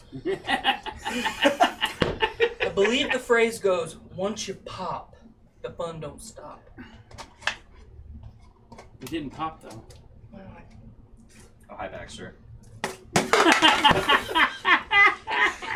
How about you, Baxter? If it was Fat anything, piece of shit. if it was anything other than an empty Pringles can, I wouldn't have thrown it at him. So, Tyler. Yep. hit it. I've heard this story. Blaine's heard this story. Mike has not. I'm a virgin. I've told you. I know for a fact I've told you this story. Watch, you're gonna get like two sentences in. Oh yeah, I've heard that story. Oh, yeah. But now we're gonna tell the podcasting world the story. Well, I've told this story Yep. on the show before, but I'll tell it again. It's traumatizing. So this portion of this episode is not safe for work. No. 1,000%. If this show isn't already not safe for work.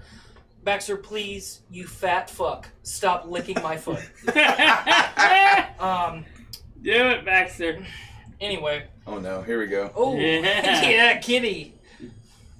This is one of the only cats that I like. Skylar has just about got me convinced into getting a cat. Don't do it. Man. They're evil bastards. I know, but I found one that's sweet and it just naps. They don't stay sweet forever. It just naps. That's all it does. They don't. I'm telling you, they won't forever. I basically have a choice between getting an adult cat or getting a kitten, and I don't want a kitten. Okay. That's fair. I thought you were gonna say another pug.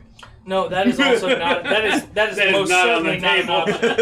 Not on the table. If there is another pug option in my household, it is everyone man your battle stations. This is DEFCON 5. Red alert, purge, everything.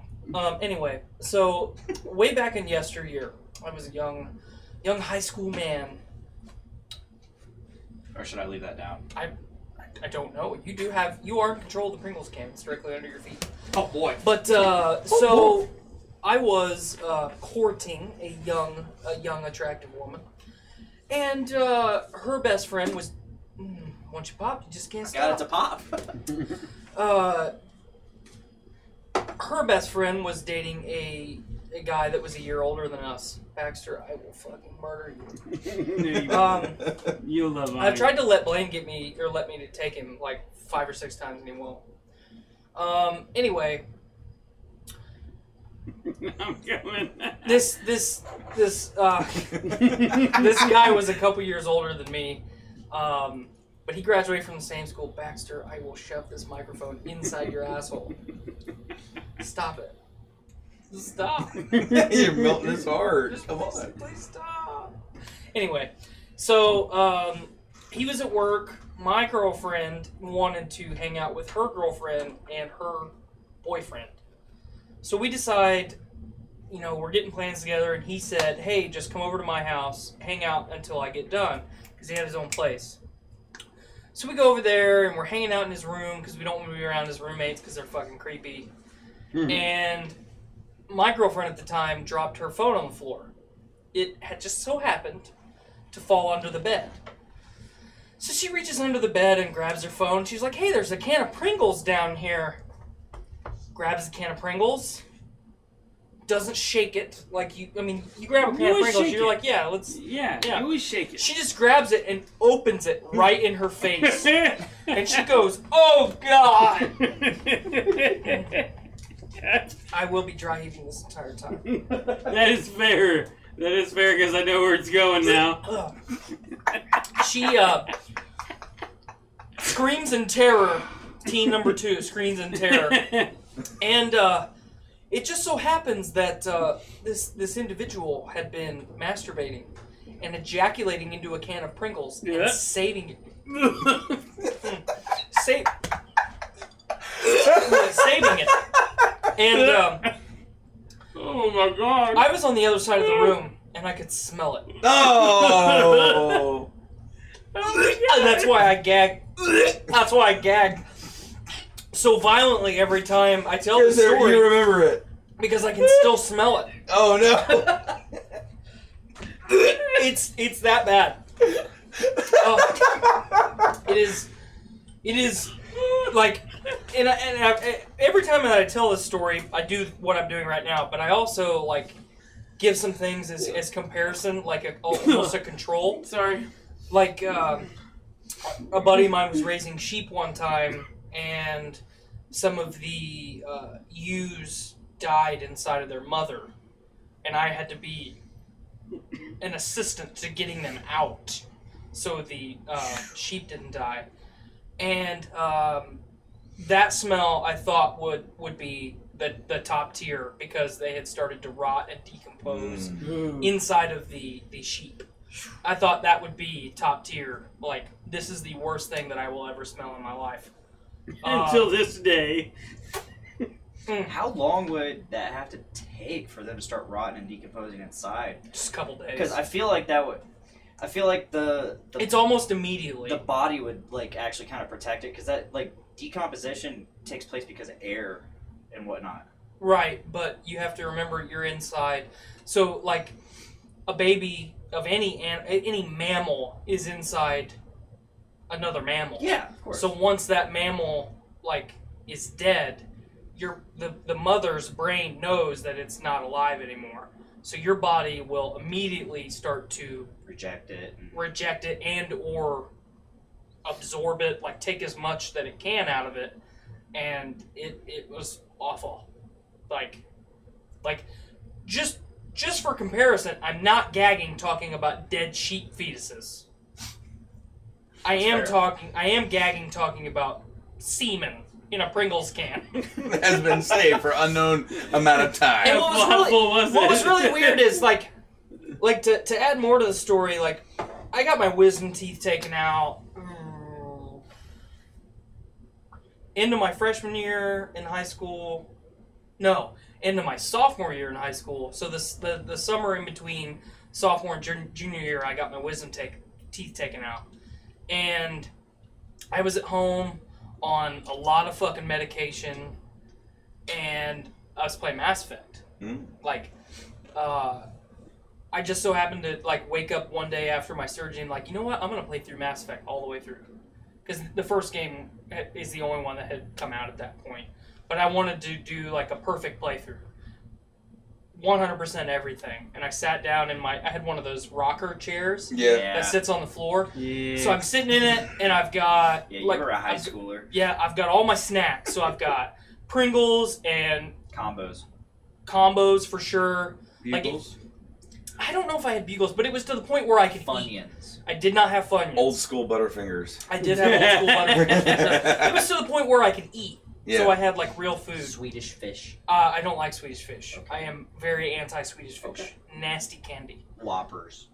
Also nasty candy. Those little like fresh Whoppers, not year and a half. Yeah, old. fresh Whoppers. Nasty candy. those little peanuts that you get that taste like the circus peanuts. Yeah, circus peanuts. Nope, anti-circus peanut. So I'm sitting there. Sour Patch Kids watermelons. Those are my favorites. Those are the best. Those are my favorites. Those are the best. Because I love fake watermelon flavor. Anyway, I'm rocking in my fucking game chair 9000 that's got speakers and shit in it. Yeah, you had that one. Yeah, oh yeah. The good one. Yeah, the good one. I've got like 9 cans of sour cream and onion Pringles, and I just fucking wrecked them in like 2 hours. Those are the best ones. Yep. And I also had tobacco, because I've been a tobacco user for a long time. So I gotta have somewhere to spit, because at that time I wasn't a swallower. Spitters are quitters, folks. So spitters are quitters. This Pringles can did not.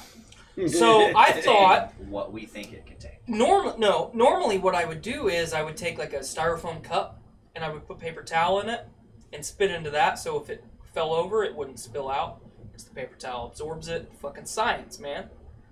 I took a bunch of paper towel and shoved into a Pringles can because I could spit a lot into a Pringles can.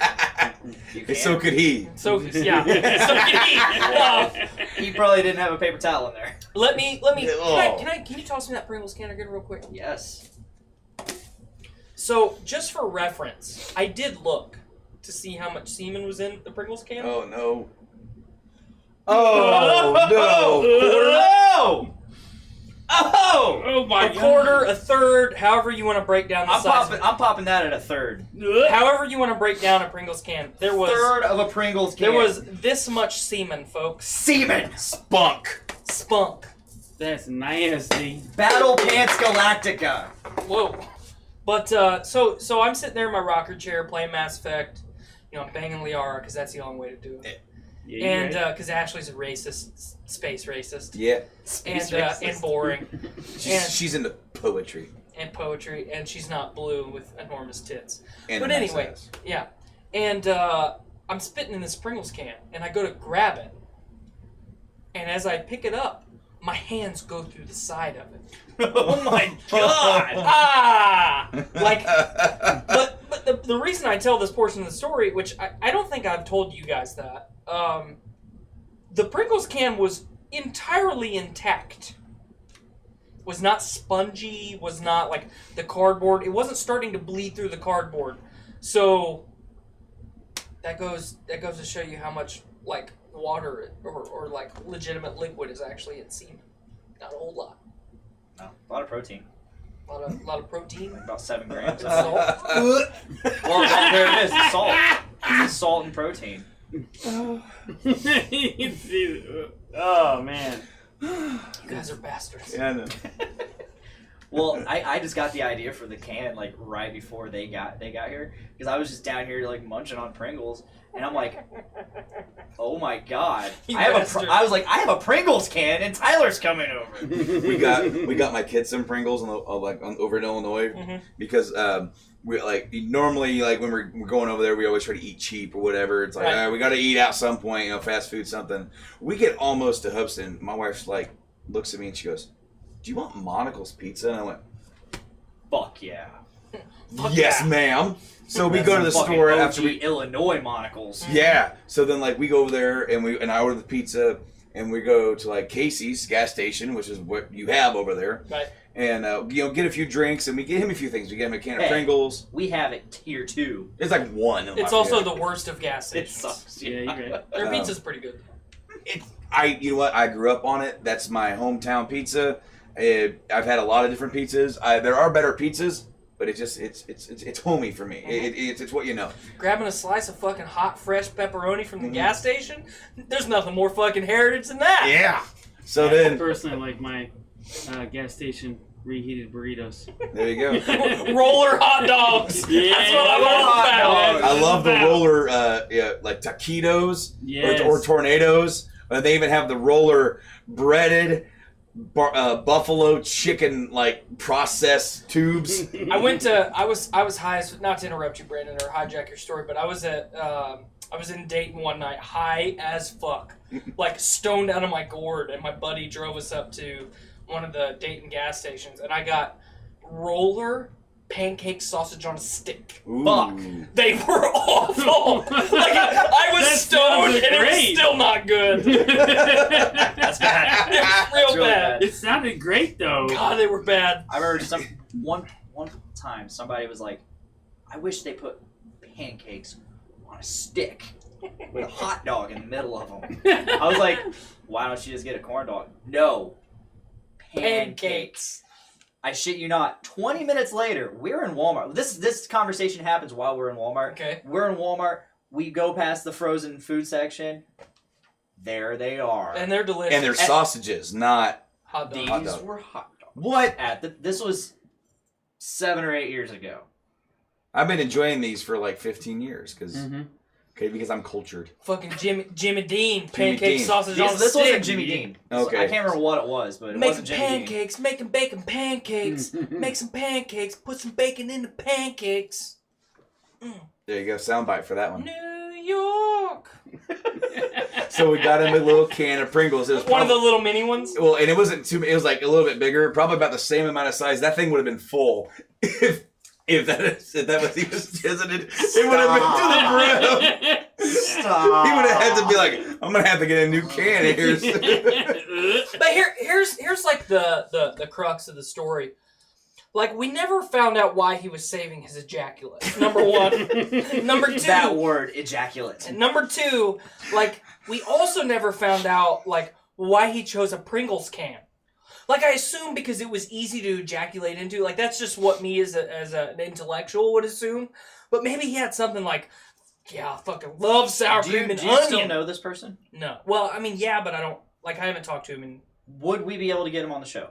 No, because I never liked him to begin with. That doesn't matter. On the show. That doesn't matter. What if he, like... We gotta know. What if he rubber banded a thing on there? He will deny it, like, in front of a grand jury and a fucking so firing you tried. squad. You tried to find out why.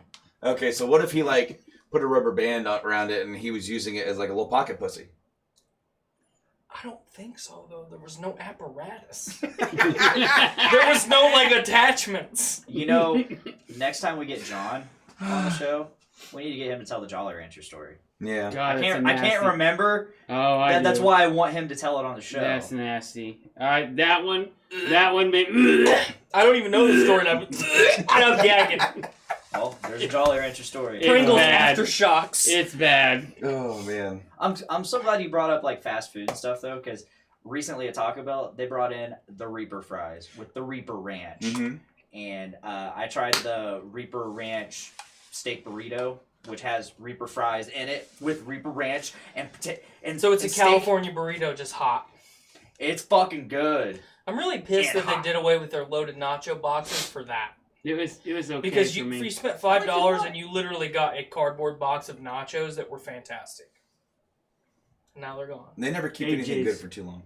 Best waffle fries on the planet. It was like, it was like a chalupa and a gordita, I think, or something like that. It was like 4 years ago, at this point, and I loved every second of it. I'm still pretty pissed that they did away with the salsa verde because I liked it for the flavor. Yeah, you're right. They got rid of their salsa verde packets? Mm-hmm. Like, really? Like 2 or 3 years ago. You've been away for a while. That's disappointing. We eat Taco Bell probably 2 times a week, so... we do at least once. Tuesday after a podcast is usually my Taco Bell day because it's right around the corner and it's open.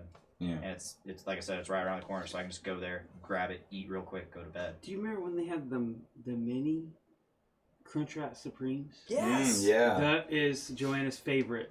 And like 3 years ago when we went down south. Fucking Nate pops in. Taco Bell is life. 3 years ago we went down there and they still had them. Oh man. And she was like, I want all of them. What do you have left? They're like, we have 5. And she's like, I want all 5. 5 mini. They're good. Like, that's one thing that I don't understand about Taco Bell. Like, just hear me out for a minute. They come out with all this groundbreaking stuff. Like, the Crunchwrap was supposed to be a limited time thing. It's amazing. And it was so popular that they kept it. I have not eaten a Crunchwrap in probably 2 years because the last one I got was so awful that, like, I didn't want to finish it. Like, the chalupas have been fucking, that's a part. Do you remember the one I'm talking about though? Yeah. It was like a double chalupa. Yeah. It was like it was the double decker chalupa. Yeah. It wasn't named that though. It was like some weird combination of names. It was like chalupa and a gordita. Was it the XXL chalupa? No. Because they did that a while ago. They did it, yeah. And it had gold wrapping. Yeah, I'm pretty sure that was the... Yeah, that sounds like that was the extra large chalupa. Mm-hmm. I think it had some weird name. It wasn't that. Or maybe it was the double chalupa. I can't remember. You could look it up and easily find it. But, like... Skylar says Taco Bell is my life. That's my wife. That's my wife, folks. That's my wife. That's my wife. That's my wife. Taco Bell is her life, not me. Taco Bell. That's your wife. That's my wife. But, I mean, you think about all the, like... Let's rewind a little bit. Taco Bell was voted the best Mexican food in America. like 3 years in a row. Taco Bell is Tex-Mex, not Mexican food. Mm-hmm. What all you folks love, what all you basic Americans love, is Tex-Mex, which is fine. Tex-Mex is great. Taco Bell is great. Taco Bell is life. Mm-hmm. All right. I got a list before you continue. I got a list of 13 discontinued menu items from Taco Bell. I don't know if this is on what I want's on the list, but I'm sure it is. Let's get through it, Kanye. All right. Number 1, the Bell Beefer. Nope. Taco Bell's take on the Sloppy Joe, the Bell Beefer, was introduced in the mid-1970s and survived until the mid-90s. Fuck you, Bell Beefer. Volcano Taco. Yeah, I was a fan of that, yeah. The Cheeserito. Yeah. That was a good one. Blackjack Taco has a picture, too. That was mostly a Japan thing. They like Much like the Black Whopper. Yeah, they like their black colored stuff. Did you see the Did you see that? Japanese penis, very small. American penis, very big. That's a South Park reference, folks. Did you see the Pokemon cheeseburgers where they have the different color, like Squirtle, Pikachu, and Charmander? No. Yeah, they've got them. Look them up. You're crazy. Anyways. Cinnamon Crispas. Nope. These sugary cinnamon crisps served as Taco Bell's dessert of choice for years before they discontinued. The BLT were they the taco. cinnamon nachos? Is that what they were? Like crisps. Crisps. Yeah, but were they like cinnamon tortillas instead of the crisps? Maybe, I don't know. Did you say? Because I vaguely remember that. BLT taco. BLT taco. I remember that. It was awful. Part of Taco Bell's awful. popular sizzling bacon menu in the 1990s and 2000s, the BLT taco was a limited run taco that consisted of, you guessed it, bacon, lettuce, and tomato, topped off with club sauce and cheddar cheese. Remember the bacon chalupa that was also awful? Oh. No, I didn't like that either. They did a BLT chalupa for a while, and they also did the bacon fucking, just like they did the chicken chalupa, where it was the fucking chicken. See, I'm only familiar with Taco Bell up to maybe 5 years ago, because that's when I really started getting in. Man, I've been Taco hitting that Bell. shit since the 90s. We got Nacho Crunch Grilled Stuffed Burrito. That's a mouthful. That one was okay. Chicken Caesar Grilled Stuffed Burrito. Fuck that. Grilled Stuffed Nacho. That was fucking incredible. Another customer favorite. The grilled stuffed nacho was introduced in 2013 and discontinued in 2014. The popular snack consisted of a flour tortilla shaped like a nacho, stuffed with beef, nacho cheese, sour cream, and crunchy red tortilla strips. It was like a Crunchwrap, except better. That's the one. That's the one. Yeah. Although reintroduced briefly in 2015, the stuffed nacho is once again off the menu. Yeah. Though there are online efforts to bring it back. It was like seriously, it was like a Crunchwrap, except better. It was. It was the way that Crunchwrap should have been. Mm-hmm. Fully loaded nachos. Those were good. Enchilito. Don't know what that is. My wife loved them. Enchiladas are, oh man, they're almost like an enchilada burrito. It's an enchilada. It's something you eat with a fork. It's An incredibly popular menu item since its inception in the 70s. The enchilada was inexplicably discontinued in the 1990s. A burrito enchilada hybrid. I'm so fucking hard right now. The enchilada was topped. It's gonna get. Do you want me to really read this? Get ASMR with it because I am fucking revved up. A burrito enchilada hybrid. Dude! What? The enchilada was topped with tangy red sauce and a row of exactly 3 black olives. I'm clicking. Can you see I'm clicking? Oh, there it is. And came. Oh, it came. In a signature reheatable tin. Yeah. God, I would save that tin and jack off in it. Just like the Pringles can. Yeah. Number 13, the spicy chicken Crunchwrap Supreme. I liked that. I love that too. That was good. That was my favorite because I'm not a Taco Bell dude. I've got to be in the mood for it, which is very rarely. So, my wife always loves it. So, on that random time where I would feel like, all right, let's both get it. I would you get guys that. are like a Steak and Shake family. Yeah, we like Steak and Shake. Like every time that I've been hanging out with you, pissed that they're not open late anymore. And your wife's like, bring me home some food. All of them. It's always Steak and Shake. Well, okay, if I bring her home food, it is probably going to be a Steak and Shake, White Castle, or Moe's. That's fair. That is like her 3. That's fair. That for me to bring home. I hate White Castles. Man, it's a gut grenade for sure. I eat White Castle one time a year. You know what? The Bell Beefer. Yes, I remember that. Fuck you, Bell Beefer. So this is Chow Hound, the Taco Bell Graveyard, a guide to discontinued menu items, both beloved and unsettling. Can I add something real quick? Since I don't remember what I was originally talking about before you interrupted me. Faraday sauce. Yep, that was great. People, okay, Taco Bell is the king of Tex-Mex. People don't remember, or people don't, where we live in the Midwest or the East Coast, people don't have Jack in the Box. so they don't know how good Jack in the Box tacos are. But for somebody that lived in California for a good amount of time, We used to have one in Indy, didn't we? yes, it closed. It closed. Oh man. It was all $4.65. Yep. I never got to eat it before it closed, and it made me very, very sad. Same. Crisps. Let me see that. They are literally the Let me see that real quick. Yeah. tortilla chips. Yeah, I thought they were tortilla chips because they were cheaper than the cinnamon twists. 39 cents. Mm-hmm. Did you know that the cinnamon twists are actually fried rotini pasta? Yep. Interesting. Yep, that's why they're the twist. Anyway, like, Thank you for that brief. yeah, Jack in the Box for a long time has had tacos, and they since their inception have been like 99 cents or $1.09, like really really cheap. They're incredible. Like I've seen a lot of stuff on like Facebook and the internet here lately about how Burger King announced their tacos. Yep. Bringing them back. And people, thank you bringing them back for sure, because they've had them before. People are like, Burger King doesn't need fucking tacos, because it's Burger King and not fucking Taco Bell. Like, Burger King might be able to make some flame-ass fucking tacos, because Jack in the Box has done it forever. Yeah, you're right. But adding to that, like, from somebody that lived on the West Coast as a kid, Del Taco is real fucking good. And Hardee's / Carl Jr.'s Red Burrito is occasionally pretty good. Taco Bell is always the king. Like if I'm drunk at like 2 o'clock in the morning, That's the only place to go. and but if I'm in California, I might go to Jack in the Box and I might get like a sourdough Jack and a couple tacos, because it's like I can get everything that I want here. But Taco Bell has never done me wrong. Like, they've been bad, don't get me wrong. There's been bad service. I've waited 25 minutes for some Taco Bell before, but it's always Taco Bell. The only thing that they do to offend me is take shit off the menu. Like the grilled stuffed nacho. Like the, what was the really good one? Not the beefy Fritos burrito. It's like that, but without the rice. It was really fucking good.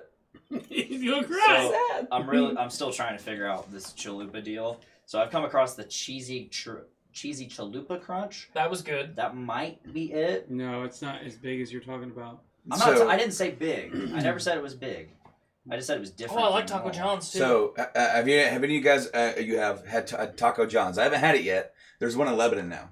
Oh, is it really? Yes. We should go. Fuck yeah! And I've never had it. I've heard it's good. It is. They good. have something called potato olays, and they are disc nuggets of potatoes. It's like Hardee's hash browns, but potatoes and fucking incredible. I want to try it so bad, and okay. So like, I've never had straight up had Popeyes. What? I've never had an opportunity to. Right. So.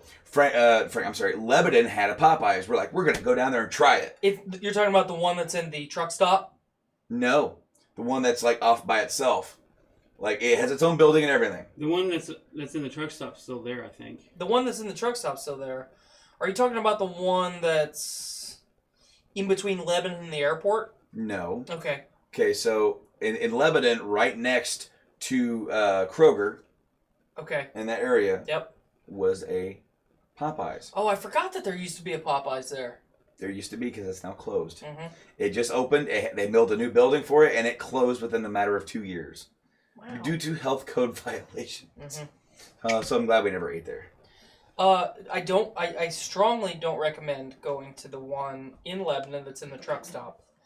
But if you're ever, sucks. It is awful. That's the only one I've ever had. But if you're ever close to the Indianapolis airport, there is one very, very close that is a standard Popeyes. You know what is also another rare joint to find anymore? Raging Cajun? A proper Quiznos.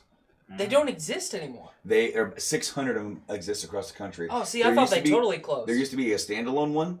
There's one in the gas station in Indy. It sucks. Just like the Popeyes. It okay. sucks. We found it. We sought it out. No, we found another one, and it's no longer there. I looked it up, and it's gone. Much to my wife's chagrin. She loved that. She loved Quiznos. It was her favorite place. It closed here. She cried a sea of tears. It reopened. She fell to her knees, hands up in the air, like accepting the grace of God, even though we're atheists. It showed her the light, and then it closed again, and she spat on the ground. And like, Bite my thumb with thee. how dare thee? Man, see, I did some research one day because I think I was leaving school this past fall, and I was like, man, I really want some food, but I don't want to go to Jimmy John's. You know, it's right across the street. Mm-hmm. I don't want fucking Penn Station because I worked there for years. And you don't want the Ivy Tech cafeteria. Well, my classes aren't actually in Ivy Tech, so you know, I was going through like the sandwich places. Like, I definitely don't want Subway because it's awful. Penn Station. I didn't want Penn Station because I worked there for a long time. He just said that. I did say Where that. were you at? I didn't want Jimmy John's right across the street. Firehouse? It's Jimmy John's. I didn't want Firehouse Subs because it's dirty in there, and then they take forever to make my sandwiches. Monocles. I didn't want to go to Monocle's and get a sandwich because it's a pizza place. But they And have good sandwiches. like, I just remembered in the back of my mind, like, man, there used to be a Quiznos at the corner of 52 or 38 and Teal Road. No, it is 52. Yeah. 52 and Teal Road. And it was good. There also used to be a TCBY right there, which was also really good. And then I got sad because it wasn't there anymore. So I got home. You know, I got out of class at like 8:45 that night. So I'm winding down, like going through my phone as fast as I can to catch up on stuff that happened throughout the day. And I stumbled upon this article of why Quiznos closed the majority of its restaurants. Do you want to know why? Let's hear it. Do you have any guesses? Let's go to you. I have no Guess. guesses. I have Guess. no guesses. It has to do. I have actually heard some of this. Skip him. Okay. Because he's going to give the answer. Guess. Money. Okay, that's part of it. Money.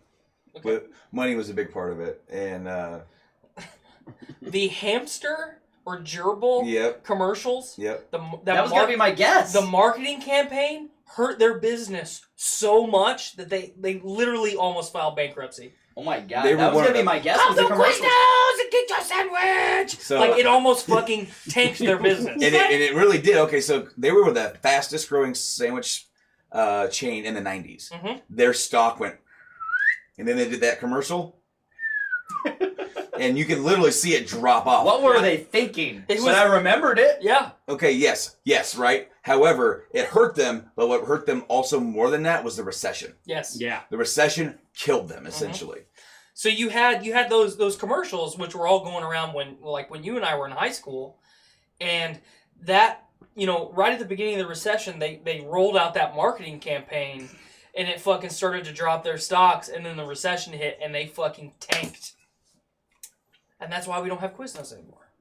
I mean, we had And their Quiznos and I also read that their franchises are obnoxiously expensive. Yes, that was another thing, is that like it that whole part of the business was not very fruitful for them, because for you to open up a franchise, it would actually be more detrimental to you, and they pretty much do not help you whatsoever, and you have to pay for those expensive we ass had our ingredients. Quiznos till like what, 2011? It was it shut down in 2011 or 2012. I think it shut down twice.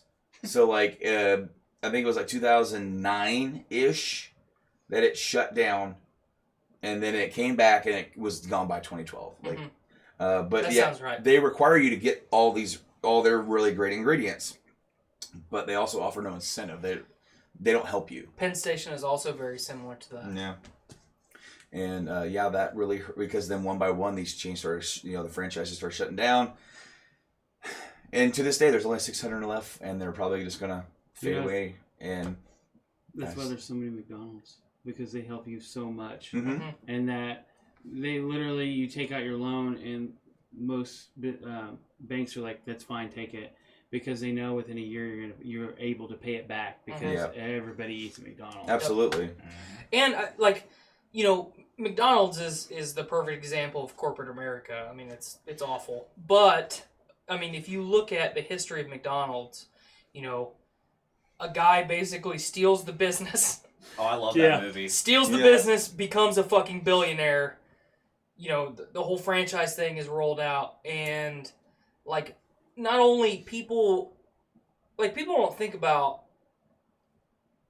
like, especially in today's political climate, that the minimum wage talk is so prevalent. Like, it should be $15 an hour, which it's about to be. It should not be $15 an hour, blah, blah, blah, blah, blah. We don't need to get into that argument because it's irrelevant. Like, there are thousands upon thousands of success stories of people starting a McDonald's when they're a teenager, working their way up to becoming a manager of a McDonald's, and then deciding to open their own franchise. And because they're so in tune with the business, you know, they are basically gifted a franchise, and then they become very, very successful people. You know, McDonald's is awful for a lot of reasons, but McDonald's, like that whole concept of, you know what, you've been true to us. If you put forth the effort, you can be a successful human being, and we will help you do it. And I'm glad that Mike said that, you know, if you say, I'm going to open a McDonald's franchise, like, not only are you going to be obnoxiously wealthy, and you're probably going to open 2 or 3 of them. Yeah. That's what happened here. Yeah. But, I mean, like, people will give you money because you're going to open a McDonald's. Like, it's that simple. So, it's I saw this video on Facebook about these millennials who have never had a Big Mac. Damn you millennials. And every single one of these millennials were from New York City. Okay. Where there is a McDonald's everywhere, but they block. don't eat there. They're like we don't eat there. That's gross. I saw Super Size Me and I just couldn't.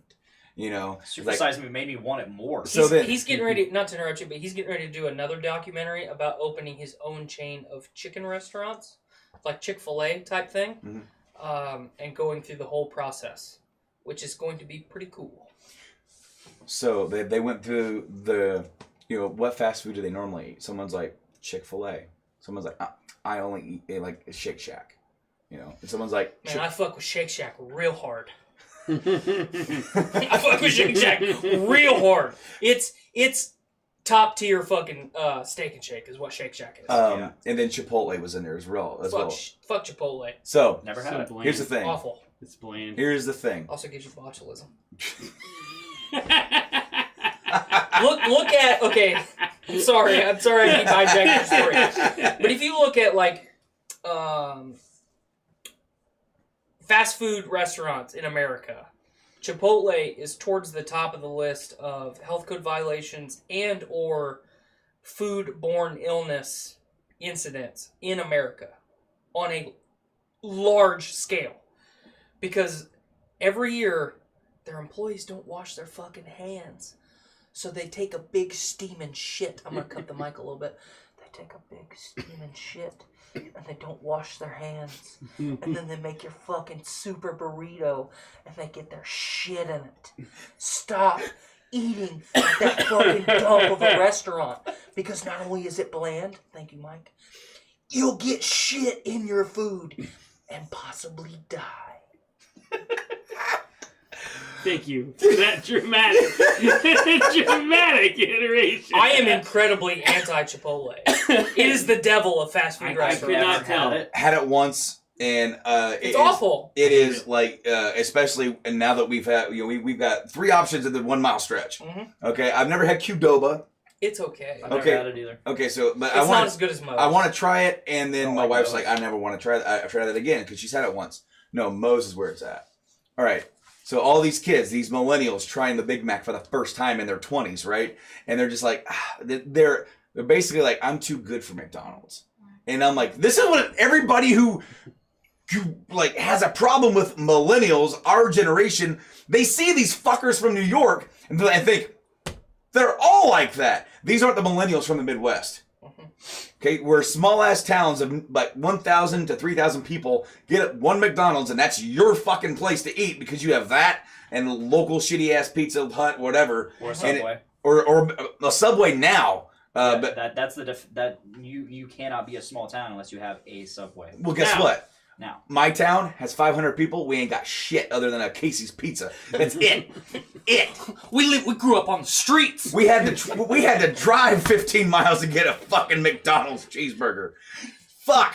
Anyway, so every single one of us, it was like, man, it's the weekend. We're having McDonald's. Mm-hmm. Yeah, we're eating good now. That is the tale of the differences between big city millennials and Midwestern millennials. Mm-hmm. Yep. I love McDonald's. They've definitely stepped up. Like, their breakfast isn't very good anymore. It's gone downhill since they started offering it all around. The McGriddles, those pissed me off because they used to be, when they first came out, they were like that big. They were like the size of a regular breakfast sandwich at McDonald's. And now they're the size of now they're like a golf ball, miniature hockey puck. You know what they've really stepped up? The double quarter pounder. Well, now that it's fresh meat, but it takes you forever to get it. The quarter pounder is the freshest thing they got. It is the freshest thing they got. And then you watch the commercial and you see that fucking patty just bounce but stay consistently and I'm like, I fuck real hard with a triple cheeseburger add mac sauce, man. It's like a Big Mac but cheaper. All right. Have you tried any of the new international menu stuff? I have not got the Stroopwafel McFlurry as much as I wish I would have. Okay, so but I have eaten at an international. What is this? I haven't ate at McDonald's in a minute. What is this? You confoundedly speak of. What is this? So they've got an international menu right now. Menu items that are popular in foreign countries where they have McDonald's. One of them is a mozzarella and like tomato sauce chicken sandwich. That is good. That sounds fantastic. The sauce is very. It's like a chicken parm sandwich. It is, which you can't go wrong with. And it's got like the sauce has got basil. Too. Yeah. The Stroopwafel McFlurry is really popular in the Netherlands. Stroopwafel. That's all you need to hear. It's delicious. I gotta try this. The cheesy bacon fries are popular in Australia. I forgot about that. I had a fucking Baconator for lunch today. Nice. Oh, yeah. So, and here's my favorite one: the Grand McExtreme Bacon Burger. Spain. For Spain, this fancy quarter pounder is devoid of veggies, save for a few slender slivers of onions, and is undeniably delicious burger thanks to the hefty, juicy patty, 3 strips of crispy bacon, 2 slices of buttery Gouda cheese. The Grand McExtreme Bacon Burger, geez, that's a name. Also topped with smoky McBacon sauce. Bacon sauce. Smoky bacon sauce. Oh my god! To complement the burger. What's the one from Canada? I haven't seen that. That is the chicken sandwich. The tomato mozzarella. Somewhere else. Tomato mozzarella chicken sandwich. I'll read it. You can either opt for a crispy or grilled variety of this, but regardless of which you get, it'll arrive with lettuce, fresh Roma tomato. The tomato was actually pretty good on the one I had, and the bun is that nice buttery bun that high quality bun they put on their sandwiches. Not the cheaper dollar menu ones, but the better ones, right? Mm-hmm. The Kaisers. Topped with onions, mozzarella cheese, a very nice and a very nice attitude that may or not be with the result of excellent health care. You know what pissed me off real bad? We talked about Taco Bell removing stuff from their menu. When McDonald's removed the chicken biscuit from their menu. Because I love a thick, with 2 C's, fucking juicy chicken biscuit. First thing in the morning. It just sets my day off right.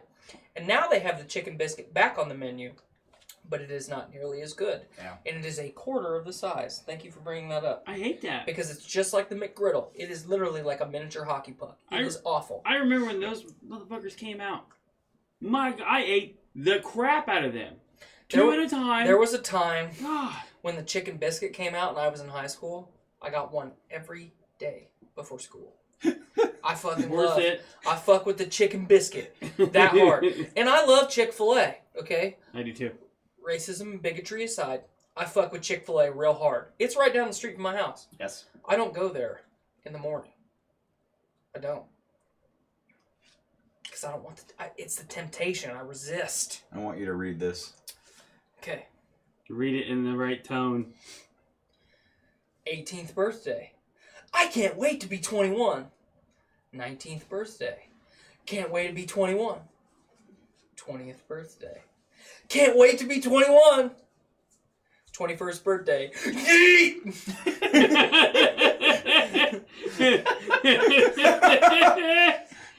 22nd birthday. Time is fleeting. My days left on this earth are numbered. That's how I feel when they remove the chicken biscuit from the menu. The last time I really loved Burger King. Oh man, Burger King. That's a whole nother love story. The last time I loved Burger King was when they had the double stacker. which is their version of their answer to the Baconator. What about the bacon? Well, I guess they have the double Bacon stack, King yeah, now. the They have the double Bacon stacker, King yeah. now. That's Have you ever phenomenal. tried the Big King, which is their version of the Big Mac? Yeah. It's good. I Nope. dig it. I've not. Yep. I have had the Bacon King though, and it's up there. It's the same thing except without it's- bacon. Oh, okay. The Big King's I was just like, the same thing without I bacon. literally just said it's the Bacon King. I thought you were saying the Bacon King's the same thing as the double stacker without the bacon. I'm like, it No. has bacon in it. I actually like their king sauce. Mm-hmm. Yeah, except the Bacon King is basically the double stacker, but way bigger. It's huge. I love it. Yeah, it's good. It's a good I size. might go get one When I after this. was in high school, a friend of Found me mine, Taco Bell. two friends of mine and I went to Burger King on 231, which is now no longer with us. After school one day, it was finals week, and the three of us decided each to do the Octo Whopper challenge. Oh. Really? So you order a triple Whopper, and then you have to order 5 individual patties because they will not make an 8 patty sandwich. And I ate about a third of mine and said, you know what, I can't do it anymore because I can't eat a lot in one sitting. And my friend Joe got all the way through the sandwich, cleared it. You know, this was one of the first challenges. And Before they got really dumb. and he's sitting there and he's like, takes a drink and he's like, man, takes another drink and then he stands up like real fucking fast and just goes, just everywhere in the fucking restaurant, and then we left. Just leave it there. But it like, you know, as someone who's traveled abroad a lot, you know, the rest of the world definitely does, like, they do talk about how obsessed with fast food we are, because, like, we as Americans don't realize the rest of the world is just as obsessed with fast food as we are. They just have stuff that doesn't give you cancer and shit, you know? Yeah. For all you people that are afraid of MSG, it's not bad. Stop it. Do your research, science. MSG is good. MSG is the nuclear power of food. It's mouthfeel. It's delicious. It's umami flavor. Anyway, like, isn't it weird how important fast food is to our culture? Like, Skylar and I are going on vacation. We're doing another family vacation at the end of August. I'm super excited. I get to take my kid to the ocean, which she's never seen before, which I love almost as much as I love my kid, more than I love my wife. And it's like, we'll wait for that comment later. it's like every time I think about the ocean, it's like I'm gonna break into a song like Moana does when she's talking about wanting to be on the water, because I fucking love it. My dick gets hard thinking about the ocean, and the fish, and just fucking I'm hard right now. But like Scott and I were talking about like some of the stuff that we're going to do while we're on vacation. We're going to try and spend as much time as we can at the beach and let Ruby have fun and blah, blah, blah. But, like, Skylar didn't really get to travel until her and I started dating, and I started taking her on vacation and on trips and stuff like that. So I was with Skylar the first time that she had Whataburger. Whataburger. For someone who hasn't had Whataburger, it's like you take McDonald's and Arby's and Chick-fil-A and you mash them all into one, but it's the best of every restaurant. Yep. Like, it is a 100% Texas or Gulf Coast thing. Yep. You know, like Shake Shack is like an East Coast thing. It's starting to get popular in California, but I see a big comment from my wife. I'm excited to hear what that says, but let me finish real quick. In-N-Out Burger and Carl's Jr. / Hardee's is primarily a West Coast thing. You know, you don't see Del Tacos in the Midwest. Especially, there's a restaurant chain that's specifically popular in California called Der Wiener Schnitzel. It is a hot dog restaurant. Yeah. It is the original gut grenade. Long John Silver's and fucking White Castle ain't got shit on their Wiener Schnitzel. You eat about 4 of their corn dogs and you will be cleaned out for a year. But it's delicious. So I was with her the first time that she had Whataburger. And just seeing her experience that fast food for the first time was incredible. And now anytime we go to the Gulf Coast, which is my favorite place to be in the U.S., like, we have to go to Whataburger. Yeah. It doesn't matter what time of the day it is, what meal it is. We're going to have to eat Whataburger at some point. for me, that's like Jack in the Box or Popeyes in the like Tennessee, Kentucky, like the southeastern part of the United States. Bojangles is really big on my list. It's like Chick-fil-A, but better in my mind. Yeah. Their breakfast food is next level. Like, just like Hardee's, it's fresh, from scratch biscuits every day. They're not like flash frozen biscuits. They're fucking good. They're not Pillsbury. This is fresh. Some fucking old woman in the back made those biscuits. And they're fucking good. Okay? But like that's something that's been like really astounding to me, at least the last couple of years, whenever I go on vacation or, you know, I see it in the media, how important fast food is to our culture. It's astounding. Thank you. Because, like, literally anywhere I go, I am adamantly against chain restaurants. But if it's Jack in the Box, Bojangles, Whataburger, Popeyes, what's the one that's real popular on the East Coast? Raising Cane's. I think that's it. It's a chicken finger restaurant. Fuck, like, I have to eat it because I can't get it here normally. Whataburger, I haven't had it in 20 years. Never had it. It is... What? Oh, man, it's so good. You get a fucking what a chicken? Where can you find a Whataburger? Texas, like he said, but there's also Never been across to Texas. Pretty much the Gulf Coast. Kind of. I haven't been to Gulf Shores. Is there a Whataburger? No, there's not one in I want to look. I haven't been to It Gulf wouldn't Shores survive. since No, that was fifth grade. it's a Burger in Paradise. No, That's Whataburger. the one I remember. I had it 20 years I ago don't when we like went that to Texas, and it was like quite literally my aunt and my uncle's like, "You guys need to go to Whataburger." And I'm like, "What's Whataburger?" And they're like, "The Texas experience, what it is." Like people go to Texas on vacation or to spend time with family, and it's like you have to eat Texas barbecue because it is unique, but you gotta fucking get Whataburger, man. Yep. And now I think there's Whataburger starting to open in Illinois, or I think what it was is a Whataburger opened in Chicago, and Texans are pissed because Illinois. Because it's Illinois specifically. Yeah. If it was anywhere else, Ohio, Indiana, you know, maybe even Kentucky, they wouldn't. Michigan, there would not be a problem. What'd you say? Vermont, yeah, no problem. Specifically Illinois, Texas has got a problem. What? Everybody fucking hates Illinois. Well, for good reason. Yeah, I mean, there's a lot of reasons. Brandon grew up in Illinois, so I'm sure he understands. Goddamn fibs. Like one of the like here recently, especially like people who have won the Illinois or the lottery in Illinois have elected to take it in installments rather than one lump sum, so they don't get fucked on taxes as hard. Which is what Illinois does. Which is in reality they get fucked on taxes just as much, if not even more. Excuse me, I got the beer burps. But like Illinois did not have enough money to pay lottery winners their fucking cash. Yeah. So like there was a thing that went out a couple years ago that said, hey, if you win the lottery, you better pick lump sum or else you will not get your money. At that time, I remember reading a waiting list, like it would be 5 to 10 years before they saw their first installment. Whoa.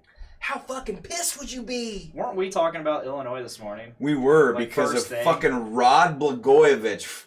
I mean, he wasn't the only one, but he has literally fucked that state out of existence. He put in a pension for former governors to get paid every year after they're out. An astronomical amount of fucking money. If I remember correctly, it's like, I don't remember if it's per governor or a total of like $800,000 per year gets spent on that. He's sitting in fucking prison right now, getting paid to sit in fucking prison for 15 years. And it's like, it's like, why don't they try to reverse it? Can't they do anything? And they're just like, we're so backwards right now, and we're so like drowning that raising taxes is a necessity. But unfortunately, it gets to a point where the citizens are so taxed upon taxed, you overtax them. They instituted a soda tax at one point, where if you bought a soda, you paid more for it. And I'm starting to see that not so much as a tax, but general costs go up. Like you go to the gas station in Illinois, and to buy a 20-ounce Coke is $2. Started seeing that over here now. It's funny because Monsters are like $2.50 there, and I'm just like, it's only 50 cents more than a 20-ounce Coke. Right. It boggles the mind. But then it's like it started with that, and then they took it away. Because I remember New York City also had anything like over a 24-ounce, you pay like 32-ounce Coke. You paid taxes on that. You paid a lot more for that. Or in fact, they might have even outlawed them at one point. People were like, "Don't take away our obesity." And Man, that's like I need my Mega Gulp. that's straight up an episode of Parks and Recreation. Is it? Yeah. Anyway, they had like the 300-ounce. So what you have is what you have. I need my 55-gallon drum of Coke. You have Chicago politics drifting down into the state politics, and you could not see a more strict dichotomy between Chicago and the rest of the state. Now, Chicago is part of that recreational marijuana pushing in and it got passed statewide. Okay, cool.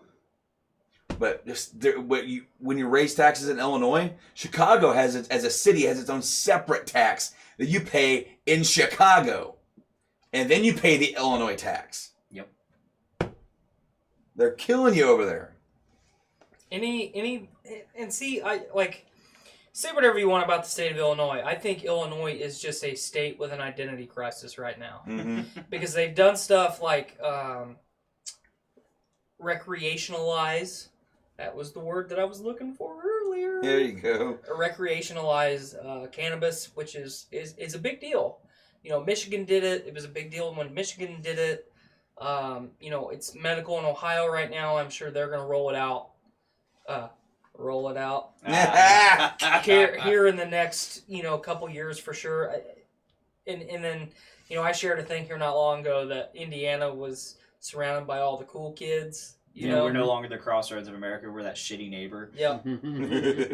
But it's just a state with an identity crisis because they are in such a big hole that the only way that they can think of to dig themselves out of is taxes, which for a lot of places is normally the right answer, but it doesn't start at the we didn't start at the bottom. Now we here, it started at the top. You picked awful fucking politicians that padded their pockets and made their quality of life great and fucked your citizenry. So they raised taxes and then raised their own wages.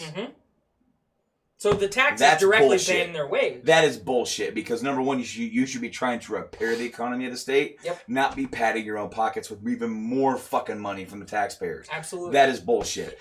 Illinois is like the perfect representation on a state level of what's wrong with our national government. Exactly. Or our federal government. Yes. If there's ever an issue on the federal level that you can debate or really try and break down and what's the word?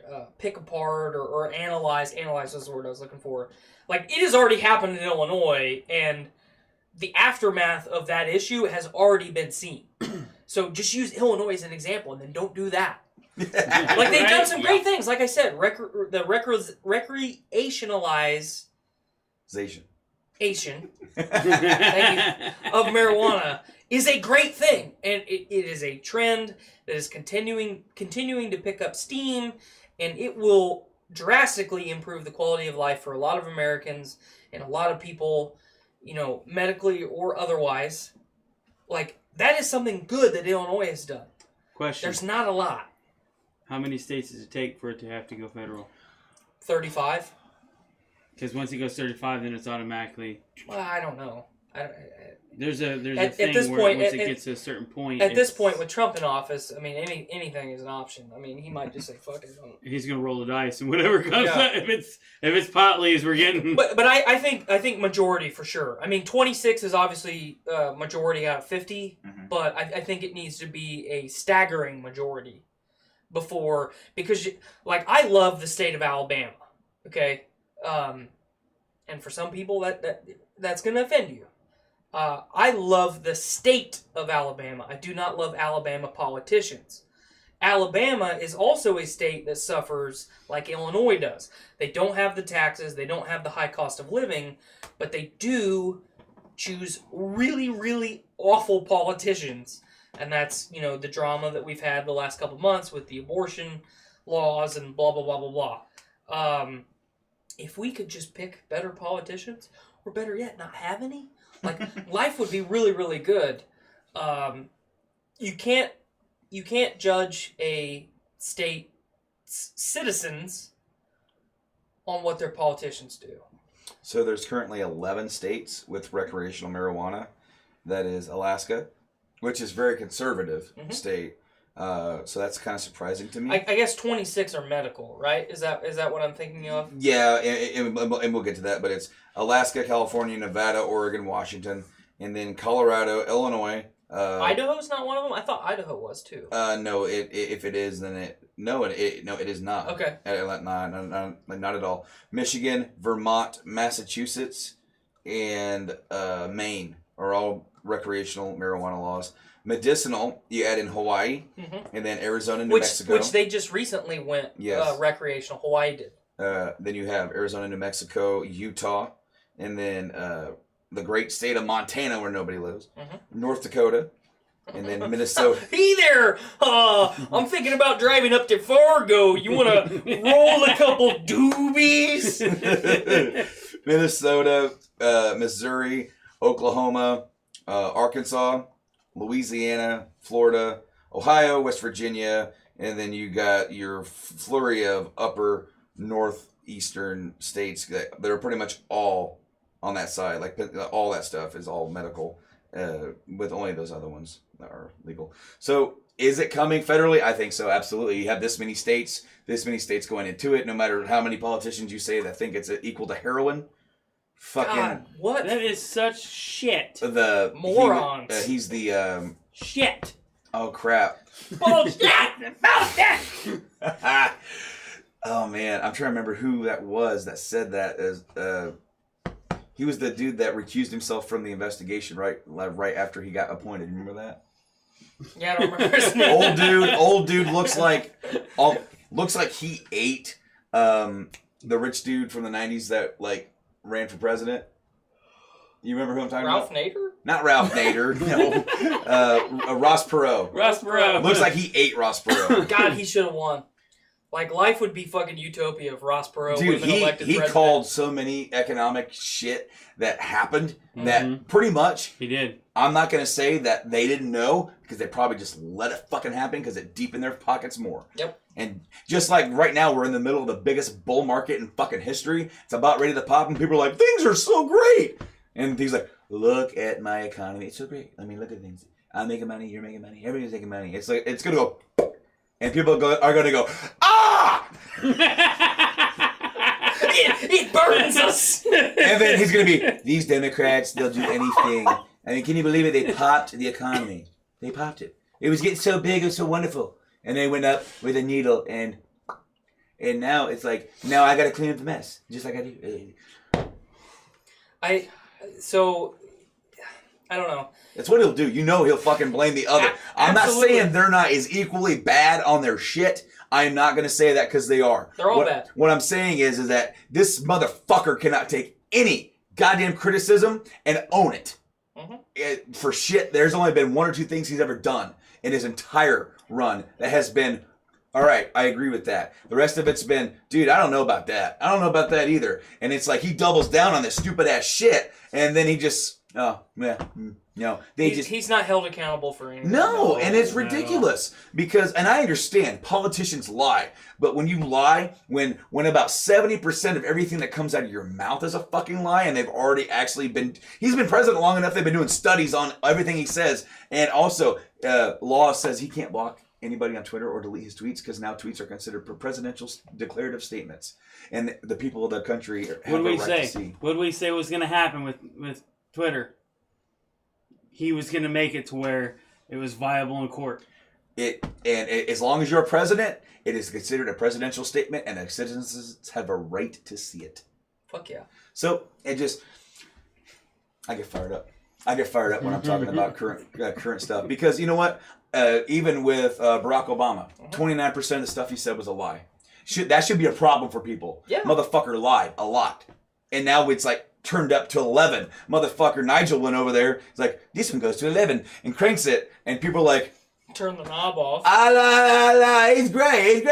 He's got me to sit her back. Sit her back and fix your own fucking country. Oh, here's my favorite one. Here's my fucking favorite. You like this one? Yeah. You fucking like this one? Good Same cocksuckers that are saying, go back to your country. If you don't love this country, why don't you leave it? You know? Are the same people who are telling these people fleeing their countries because they don't like their country? Go back and fix it. What the fuck? How does this make any sense? And people are just going, makes sense to me. I mean, if you don't like this country, why don't you leave and go to some other country? I love how you went Hey, you know, makes sense to me. It's really sad because, like, I think back to 2015. I'm at work. It's like 1:30 in the morning. An older gentleman that I worked with, a liberal man, and I were arguing about politics. I consider myself the atheist of politics because I fucking hate them all.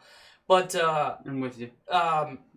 He was adamantly arguing with me, like to the point where he's screaming and spitting, like he's that mad that he's spitting while he's talking, that Donald Trump is unelectable.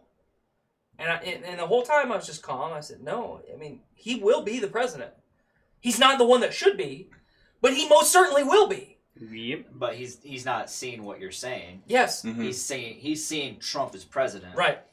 So, like, the state that the country is in right now, there's like, it's a multifaceted thing.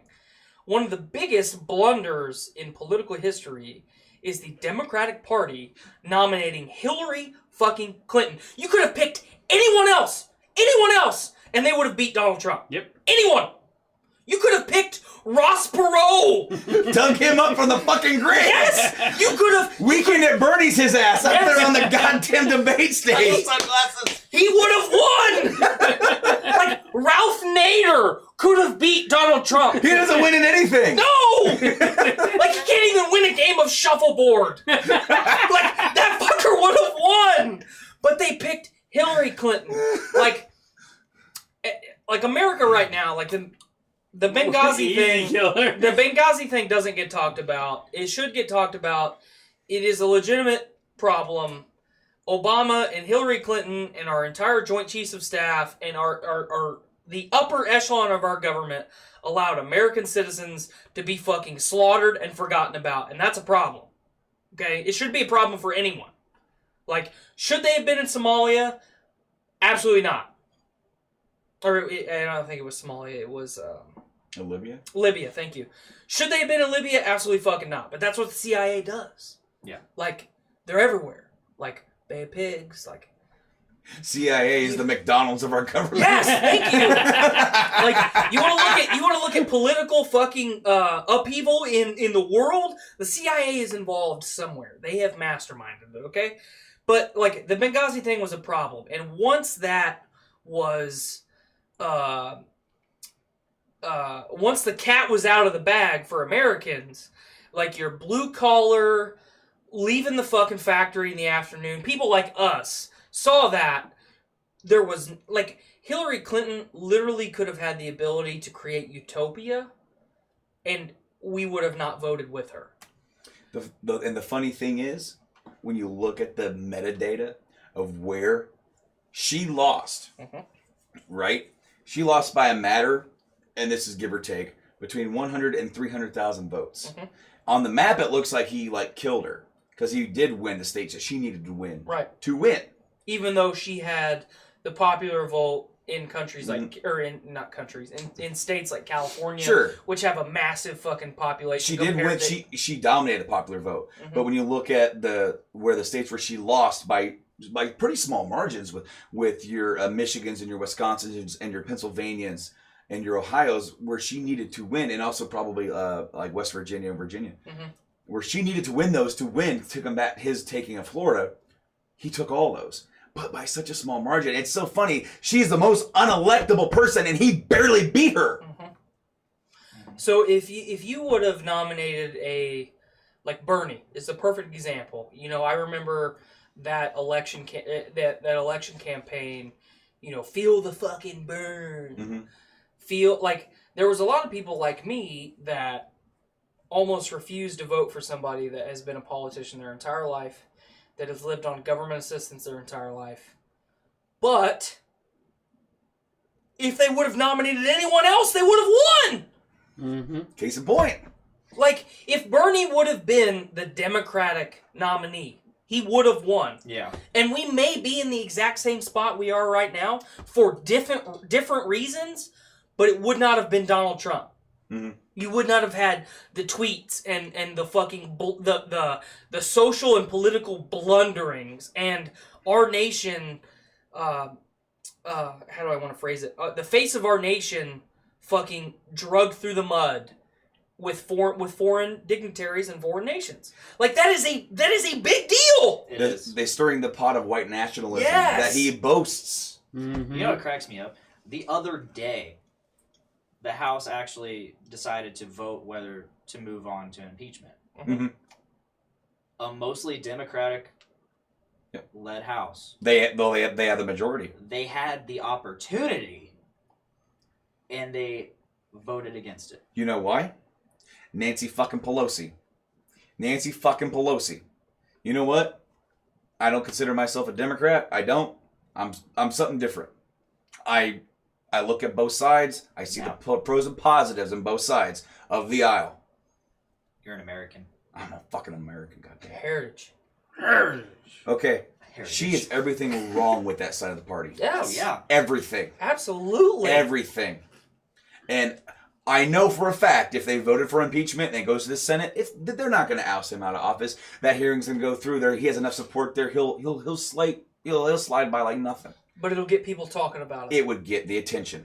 It would be a statement that they're not going to stand for this shit when there's the same shit and underhanded bullshit that Clinton did that got him impeached. Mm-hmm. He's obstructing justice. And there's 11 counts of it in that report that he's like, if he would have not broken a law, I would have said so. If he wouldn't have not obstructed justice, I would have said so. It's not his job. And everybody thought like, oh, he's bringing the hammer. His job is to do the investigation and hand it over to Congress and say, do your job. And they will not act. Mm-hmm. They refuse to. There are a select few that have the balls. And that is one thing I want to talk about. I don't necessarily agree with with everything that the new run of Congress, the people, men and women are saying. But I love their fucking balls. Yeah. Because you know what? Here's the thing. To add to my thing about standing up and changing your country, if you don't like it, why don't you leave? Well, the whole thing about America is that we created a fucking country where we didn't have to fucking do that. Mm-hmm. Yeah. Where if you don't like what's going on, stand up and change it. If you have a leak in your roof, you don't just sell your house and move. Yeah. You fix it. You have to fix it. And if whether or not you, anybody in this room agrees with what they have to say. I have 2 prong outlets all over this basement. There he is. I'm not going to move out of the house just because I have 2 prong outlets. Yeah. I don't like them, but I'm dealing with them. Exactly. And I'm fixing them. Okay, so whether or not we agree with what they have to say, that's beyond the point. In this country, they have the freedom to stand up for what they want to believe in and change it. And if they do change it and succeed, it's in either the opposition sides to fight it and resist or adapt. Yep. And because that's how we move and progress. Hi, Mike. How you doing over there? Here's part of the problem. Good. I'm just letting you go because I agree with 99.9% of everything you're saying. Here's part of the problem. You have politicians like Rand and Ron Paul who are laughed out of politics. When Ron Paul specifically, what was bad about what he was wanting to do in the government? Nothing. Rand Paul did piss me off last week. Rand Paul is... I think part of his game is to go back and forth from party to party and just rile people up. Well, I think that's part of his game. I think that he tries to be like Daddy, because I was a Ron Paul supporter. I did like Ron Paul. His son, on the other hand, he's more of he likes to dip his toe over here. Mm-hmm. I'm this today. The other one, I'm over here today. And he voted against the bill to fund the support for the 9/11 first responders. Yep. He voted against it. Bullshit. Because how are we going to pay for it? This fucking But this un-American motherfucker fuck. voted to push through tax cuts that's going to cost this country trillions in the next coming years, and he had no problem with that. Yep. It's fucking bullshit. I was elated to see the 9/11 thing go through. Yep. I mean, I shared that video not long The ago. Congress, Congress. Of Jon Stewart, That was wonderful. fucking slamming his fist down on the table. Getting pissed, and he should. Yep. We all should be pissed about it. Yes. It's so I love the fact that that group of people has a spokesperson or someone speaking and standing up Like for Jon them. Stewart. And this isn't a political thing, No. and it should not be politicized. No. I don't care. They're fucking These heroes. motherfuckers went and did their goddamn fucking jobs on a day that we needed them the most, And and they killing did them. it. And it's killing them. And we're not doing. And now 20 years, it's like what happened. The party that said never forget, forgetting them, are now saying how we. Well, pay for it's it. not even that they're forgetting. They just don't want to look at it. Yeah. They don't want to. They They don't want want to to push. accept They it. want to sweep it under a rug. Yep. So, Rand Paul's jumping back and forth aside, like, where would our country have been right now if we would have given his dad a chance? Like, that guy was laughed out of politics. And we have somebody like Donald fucking Trump in office. Yeah. Like, okay. Much like the state of Illinois, our nation has an identity crisis right now. Because it is a group of generations blaming all of life's problems on our generation and the generations after us. When they built the boat and the boat's sinking, and that fucker hammered the nail. Like, okay, like, you designed it, you built the fucking boat. Like, we brought you the wood, motherfucker. And not only are we the hardest working generation in history, we are the most overworked generation in history.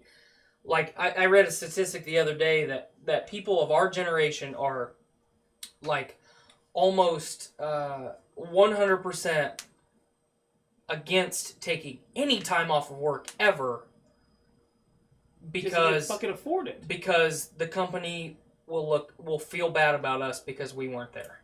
We're the only generation in history that cares more about the job that we're doing than our personal life. To Mike's note, though, is like it's difficult to afford it. Right.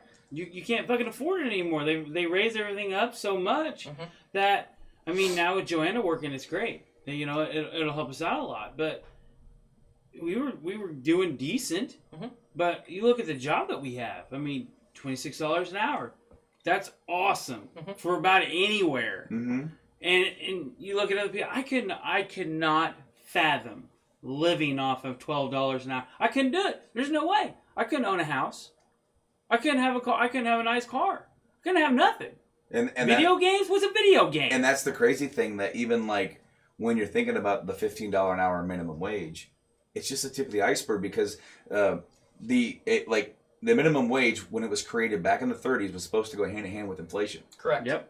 And it hasn't, because politicians have purposely pushed that down, and it's gotten to the point where even if you try to bring this up, what does that do? Increases inflation. It's now something that builds amount upon amount. So people are like, you can't do that. It increases That's inflation. That's gonna fuck me. Yeah. Well, and It's gonna fuck us. And the thing is that even if you, there's gonna be a lot of places in the country that a $15 an hour thing, it could mess with their economy.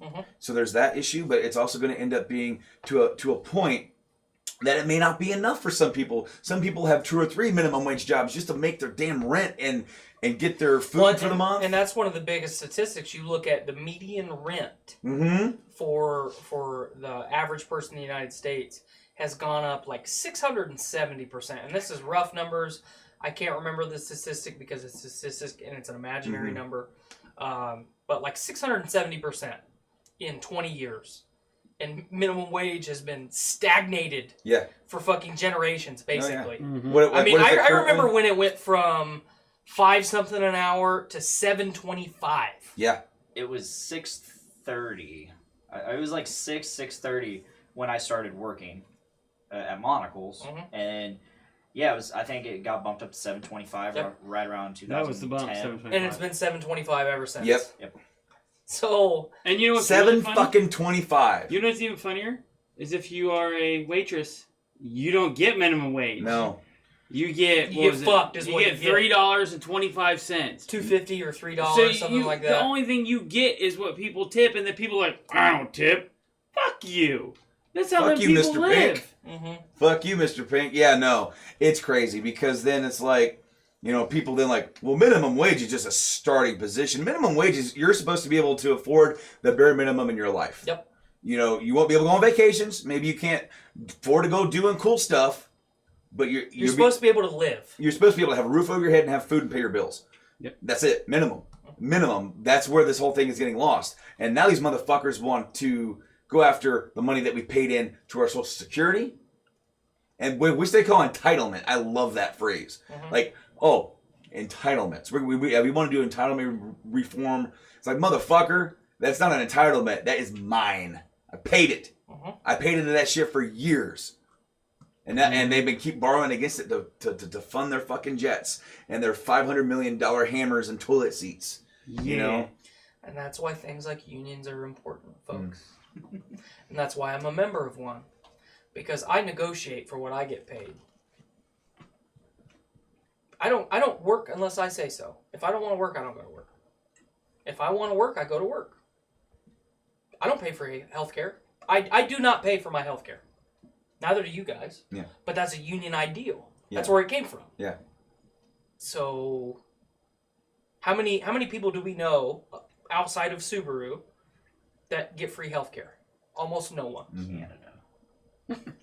Well, what's funny? There was a doctor. every time, man. Why don't you just move to Canada? Every now and then he's got a zinger. Every now and then. There was a doctor who was, a doctor and economist, whatever. He was on Fox Business and talking about the, Medicare for all, and they had all these people on there dogging against it. And he goes, and they're just like, well, the doctors make so much now. How are we going to afford to pay that? And the guy goes, it's actually plausible and doable. But we got to do the due diligence and the math, because if we change our system, that's going to be the biggest thing, is the changing of the system. Everything's going to change. It's going to change for everybody. People don't like change. It's going to change if we do it. But we can afford to if we skim down on our military spending, which doesn't actually go to help our. You don't support the troops. Money doesn't go to the troops, motherfuckers. It goes to these goddamn defense contractors. Troops, introductory troops make $19,000 a year. What the actual fucking fuck? They're good enough to go fly over and die, but not enough to make a livable wage. And I know that's a touchy subject, Mike. I stay out of it as much as I can. I understand. Because it's one of those things, like, there are other benefits depending on what you do in the military. Because if you are a full-fledged active duty military personnel, you don't pay for living. You don't. If you live in the barracks. If you live in the barracks. You're a single guy living in the barracks. Yeah. Yes. But you can get on post housing. You can, which are always not the nicest places. No, and some of them are very hard to get on post. Yes. But off post housing, you have to pay out of pocket. Now they do give you a deal, but as you say, get a living stipend. Yeah, but it's 19. As he said, a PV1 makes $19,000 a year. That ain't enough. I know from my time spent out of country on a lot of different military bases, I know I have dozens and dozens of friends my age and my dad's age that when they got into the military, that might have been 25 years ago, they had to live on government assistance. So not only were they getting like a living stipend, but they were also on food stamps because the $19,000 a year could not feed their family. That's a problem. It's horrible. It's awful. And these are the people that you want to say, okay, yeah, you got to go fight and die. Yeah. Well, what am I dying for? I never even got anything to begin with. I've been dirt now. I'm dirt later. Old enough to die, but not old enough to drink. See, and when I joined, I was underage, obviously. Yeah. And that was the stipulation. They were like, so what are you doing? Well, I'm getting ready to go to Iraq. Why are you not having a beer? I'm 18. Yeah, no. Here, free. Period. More and more people say, if you're 18 years and you're in the military and you can't drink, that's bullshit. Well, I've seen a lot of reports from, like, medical reports that say, well, the the legal drinking age is 18 because at 18 years old is 21 because at 18 your liver's not fully developed. Your brain. Well, I mean, whatever you want to say. The one I've read is that your brain isn't fully developed until you're 25. 21 is like the safest threshold, I guess. Whatever. Yeah. The Germans been doing it since they were 13. Yeah. You can go into a bar alone. France. And then they started the Third 14. Reich. Oh.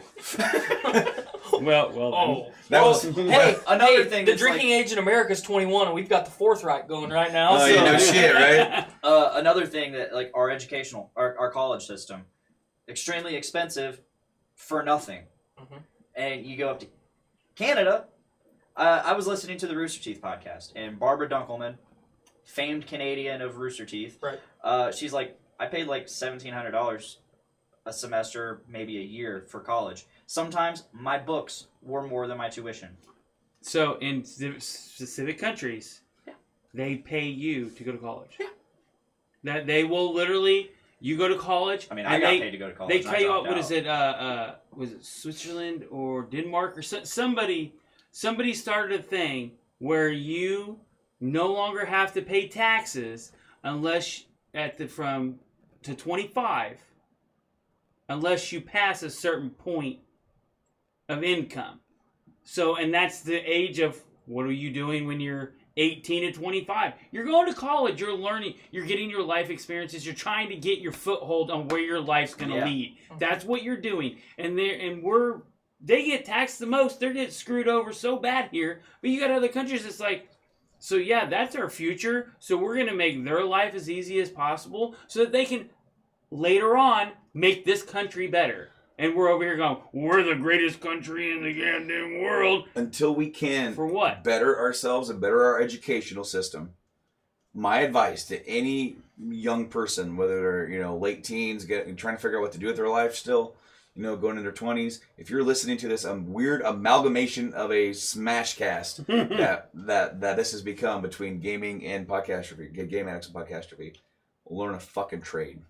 Right now, that's more important than ever.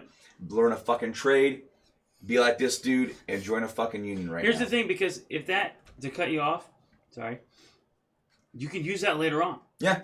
If you're a carpenter, you can use it later on. You don't need to go in the union. You don't have to go left, right. You could go anywhere in the world and do carpentry, electricians, plumbers. All that stuff is needed. We all need it. You never know you need it until you need it. So just to put it in a little bit in perspective before I go on to the next thing I had to say. Journeyman wireman, which is what I am. I'm an apprentice wireman right now. The scale in Hawaii is $98 an hour. That's insane. So that's $98 an hour wage, not including your free healthcare, I have 5 pensions right now, not including my own private retirement. So I have 5 pensions. I don't pay it. Because you pay your dues towards it. Because I pay my dues towards it. But I pay $119 every 3 months. So you figure that out. $115 every 3 months is what, like $45 a month? Yeah, roughly. Something like that. But anyway, it's $98 an hour. In Las Vegas, it's $75 an hour. In Boston, Massachusetts, it's... You mean the pay is actually scaled to where, like, because it's based on your cost of living. Well, yeah, because cost of living in Hawaii is astronomical. So the local, if I move to Mobile, Alabama today, or any of the Turducken. If I move to Mobile, Alabama, Turducken, the journeyman wireman scale is $27.65 an hour. So I would take a pay cut, but the cost of living is less. Yeah, their dues are less. Blah blah blah blah blah. Like, learning a trade not only is beneficial for me, but, like, a lot of right politicians complain. The right is constantly attacking unions because they're bad, okay? They don't fucking work hard. If you take a non-union electrical contractor versus a union electrical contractor and look at their quality of work, they're going to get you killed. The non-union will. And I've seen that firsthand. Before I was even in the union. A journeyman wireman for a non-union electrical company makes like $15 an hour. A journeyman wireman here makes $33.68. So, I mean, make a lot more money. Yeah. You do a lot higher quality work. You got free healthcare. And it's not free because you've earned it. Yeah. You know? You went to school, you've put the time in, you fucking earned it. And you get to negotiate for what you make. So, but like, back to the military thing, when I was a teenager and I was part-time living in Germany, before their current prime minister, they still had conscription. So at the age of 18, you had about 3 choices. Choice number 1, join the military at 18. Minimum 2 years service. After that, you don't have to be there anymore. A lot of people stayed career military. They paid their military pretty well. Option 2, go to college. Pretty much free. You just gotta go. It pretty much is free in Germany. You just gotta go. Like, work as much as you want. You just gotta go. Pick a field, do a degree, learn your field, go. Yeah. And then contribute to society. Yeah. Option 3, public service. So at the time that they still had it, public service was pretty broad. So it could be any of the trades. It could be car manufacturing or manufacturing in general, because that has always and forever will be important to the German people. I mean, it was a big part of the Third Reich. Yeah.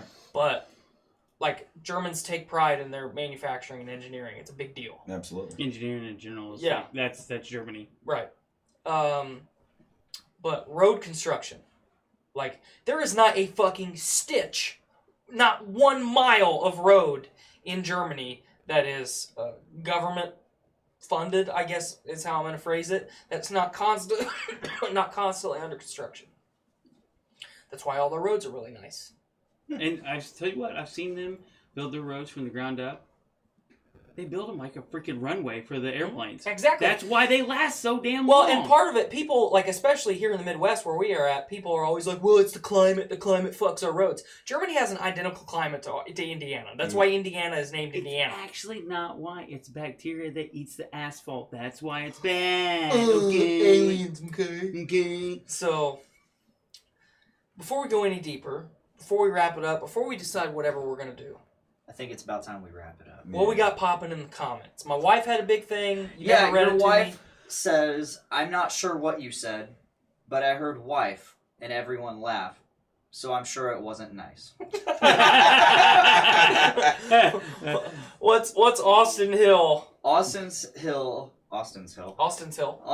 says, what's wrong with Dick's face? That's a popular one today. It's dumb. Austin Hill also says, we are programmed to feel that way by companies that care more about the product we produce than the people working there.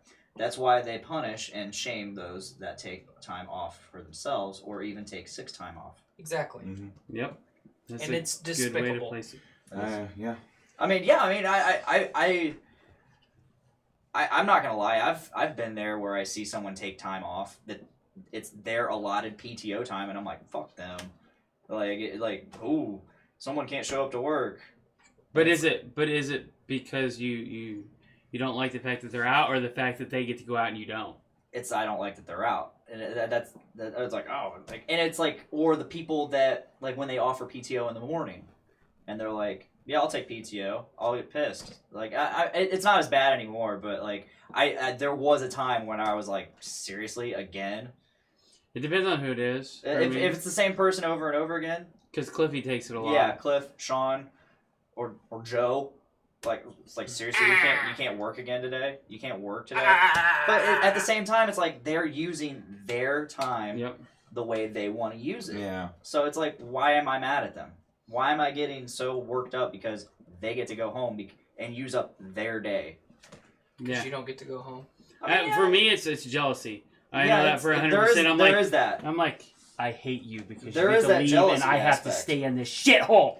Or there's the times where I'm like, yeah, I'll do it, and then someone ahead of me gets it, and it's like, fuck, Cliff. Yeah. It's normally Cliff. Mine's always Shehorn. Yeah. Or if time one it's of like, us. No, we're at the end of the year. Nobody's got days left, and I'm over here with like 3. I'm like, I'm getting it for sure. Eric's like, I'll take it, and I literally text him, "F you," and he'll laugh. And then the next, I have to go up to him and say, Are you gonna take that today? No. Okay, well I'm gonna do it. So I'm just making sure because you always can take it. I'm feeling froggy. And then he will. Or there's those times where you're up for coex, not a guaranteed thing ever. No. You're up for coex for like, and then you don't coex for like 3 months because of Manning. I'm and 4 then away. it's finally time. Manning's perfect. They're asking for PTOs. Someone takes PTO. Fuck. All right. We'll try again tomorrow. Someone takes PTO. Fuck. All right. Try again tomorrow. Manning's bad. Yeah. It was like today. We're like 2-3 plus in Sealer 2 right now. Yeah. We really are. Teresa, she has training hours. That's why we're able to train people right now. We should have an ample amount of time because Prune still doesn't sign off on 4 jobs. It literally is mandated. Well, she used all of her time. That's the thing, is that something needs to happen to that individual because they are supposed to have 4 jobs. That's mandated by the top echelon of our company. I like how we're spending 2 weeks to train somebody on a model that's getting ran out this week. Yes. And see, the way I've justified that in my mind is it's just skill building. And on that note, yes. I don't bother her at all with it. I just let her go, and I'm like, do your best. She's great. She's great. She's doing fantastic. Yes, absolutely. I have no complaints about her whatsoever. The only thing that I have a complaint about is that in Mindset we're launching a brand new model which she hasn't even touched yet. She should have been spending all of this time in Pilot working on the car. Only that car. Her name is Shaquila. She is the Shack Attack. And she'll never be as good as me. No one will ever be as good as you. I talked to her for the first time, like officially, because I went out to trim today, and on my way back, she was coming out, and I'm like, "Whoa, you guys done already?" She's like, "Nah, I mean they're still up there. I leave at 2:30." I'm like, "Oh yeah, that's right. I got it. I got my hopes up." Yesterday, I told her like 2:25, 2:26. I'm like, "Hey, you can start packing up and heading out." And she goes, "No, I'll stay." I'm like, "No, you have to." I'm like, "Oh." She wants overtime. Pretty sure that you have to go at 2:30. She goes, "Do I have to?" I'm like, "Look, I know you want that OT, but until you get signed off, you gotta go, man. I'm not getting bitched out for this." What stations are you training around? 16 left right, and 15 left. Yeah. And she's picked up both of those very quickly. So fast. But the thing is exactly like you said. So Friday we're supposed to have no cars. Well, that's bullshit. But the line's gonna be empty out, and then next week we start the new model. The official launch of the new model. Well, for which car? The 2 main ones. Well, see, we were told that they're splitting them up. That the first. Well, either or. We have no idea because they're supposed to do sedan for 2 weeks. Sedan and wagons, yeah. And wagons, and then blend them all together. Who knows? I do have to add this in there that while I was in Subaru working over shutdown, I inspected a TR8 that had station 15. That's specifically what I was inspecting. Mm-hmm. Awful. It was probably him. No, I haven't done it. Fucking awful. How did that pass? It couldn't have been me because I've been offline. Yeah. No, it was awful. It was bad. It's probably Prudence. Yeah, hers is bad. Like it was real bad. Like Cameron wouldn't. Well, do no, that that would have been a night shift car. Oh yeah, that's true. It was awful. Would have been a night shift car. Yeah. Cameron wouldn't have done that bad. I don't know. Hell, second shift, they're dropping like flies. We've got that one girl's leaving, Lacey. Mm-hmm. The other girl, Ashley, I guess she's not there anymore. Yeah, she just walked out. She just walked out. So they're down 2, plus the one they already left with log legs. So that puts you at what? They're 3 down? Yeah. So, Mike, are we going to stay over this week? I'm not. You're not going to stay over this week? Like that. What would I stay over for? Because I'll stay over. I'm not staying over because you stayed over. I might stay over. You going to stay over? I don't know. I don't know what I'm doing Friday. I'm at the point anymore where I don't want to be there anymore. I spent, you guys know, during Pilot, I lived there. 12 hours a day. And it's funny because right now they get 8 straight. Yeah, I was 12 hours a day every day. Saturdays and Sundays, I never, ever went home just to go home and sleep. And after things that happened, it's like, I'm done. Like, I don't do any of it. It's like I was going to start taking other jobs. And it's like, oh, well, that's going to completely cut into my shutdown work. Screw that. It's just like we said. Like, he put it perfectly. They don't care about you. They only care about their product. And if you're not there doing a magnificent... Somebody is going to replace you. They don't give a shit about you. Mm-hmm. You need to worry about your family and your life. And just go there to make money. What's my phrase, Blaine? You gotta do what? Best for you. You gotta do what makes you happy. That. God, I knew that. It's been a while since you said it. See, I used to preach it all the time when I was at Subaru. Not that I was unhappy, because like people ask me that I work with now, like I've had such a diverse work career at 27 years old that like it's a topic a lot, and because I've traveled and stuff like that, you know, and I like to talk, so it's easy. Sure. Right. You know, people always ask me, you know, how was it working out at Subaru? And I always start with, well, I worked with a great group of people, and it made it pretty awesome. If I didn't work with that group of people, it would have been pretty fucking awful. And that is manufacturing in a nutshell. Yep. Yep. So, I mean, you know, these old timers that are after our generation always say, well, you know, you got to make the best out of it. You shouldn't have to. You should not have to at all. When you look at other countries, like Canada, Canada's minimum wage, I think is 10, 12, something an hour. I think it's 12. And they get free healthcare, all this stuff, but they also give them time off. It's 11:06. 11:06. So they're giving them so time worthless. off. They're like, hey, you've been here too much. Go home. Mm-hmm. Yeah, the European nations that have all about family. That have cut back to like the 32-hour work week, that is fucking great. And while we're talking about work weeks, remember folks, you have the 8-hour work day and the 4-hour work week because of unions specifically. Yeah. With that said, I think it's time to wrap up this Finger episode. guns. Bam, bam, bam. I literally just messaged you. We need to wrap. Why you message him and not me, huh? Yeah. I'm the fucking co-host of this show. He's really good at steering, man. You're the steam engine. You keep it going. Ram it right solid, baby. Solid. All right, with that being said, Dylan, you son of a bitch. This has been an awesome episode. It's been a while since we've had an episode of this caliber. And lots of big dick energy. Oh, so much big dick energy. Mike, it's you were so very great. subdued. Yeah. That's okay. Well, the thing is, you guys are hitting everything I wanted to say, so I'm just sitting here and you get the, yeah, you right? Yeah. It's so great to have the Game Addicts podcast on Podcastrophe. Absolutely. I mean, Brandon, you've been here so much. Especially the last couple of months. It's like ever since you moved and you do the Game of Thrones thing, I was like your most consistent guest for that. Mm-hmm. Like you almost could call me like a third host of some sorts. Coast. I like your verbiage there. But it's always a good time here. I'll be here next week. To celebrate, and congratulations to you guys for 100 episodes of Podcastrophe. I will say that in the last 10 episodes, I think I've been on more than ever, and that was not done by design by any means. It was this week was spontaneous and it was awesome.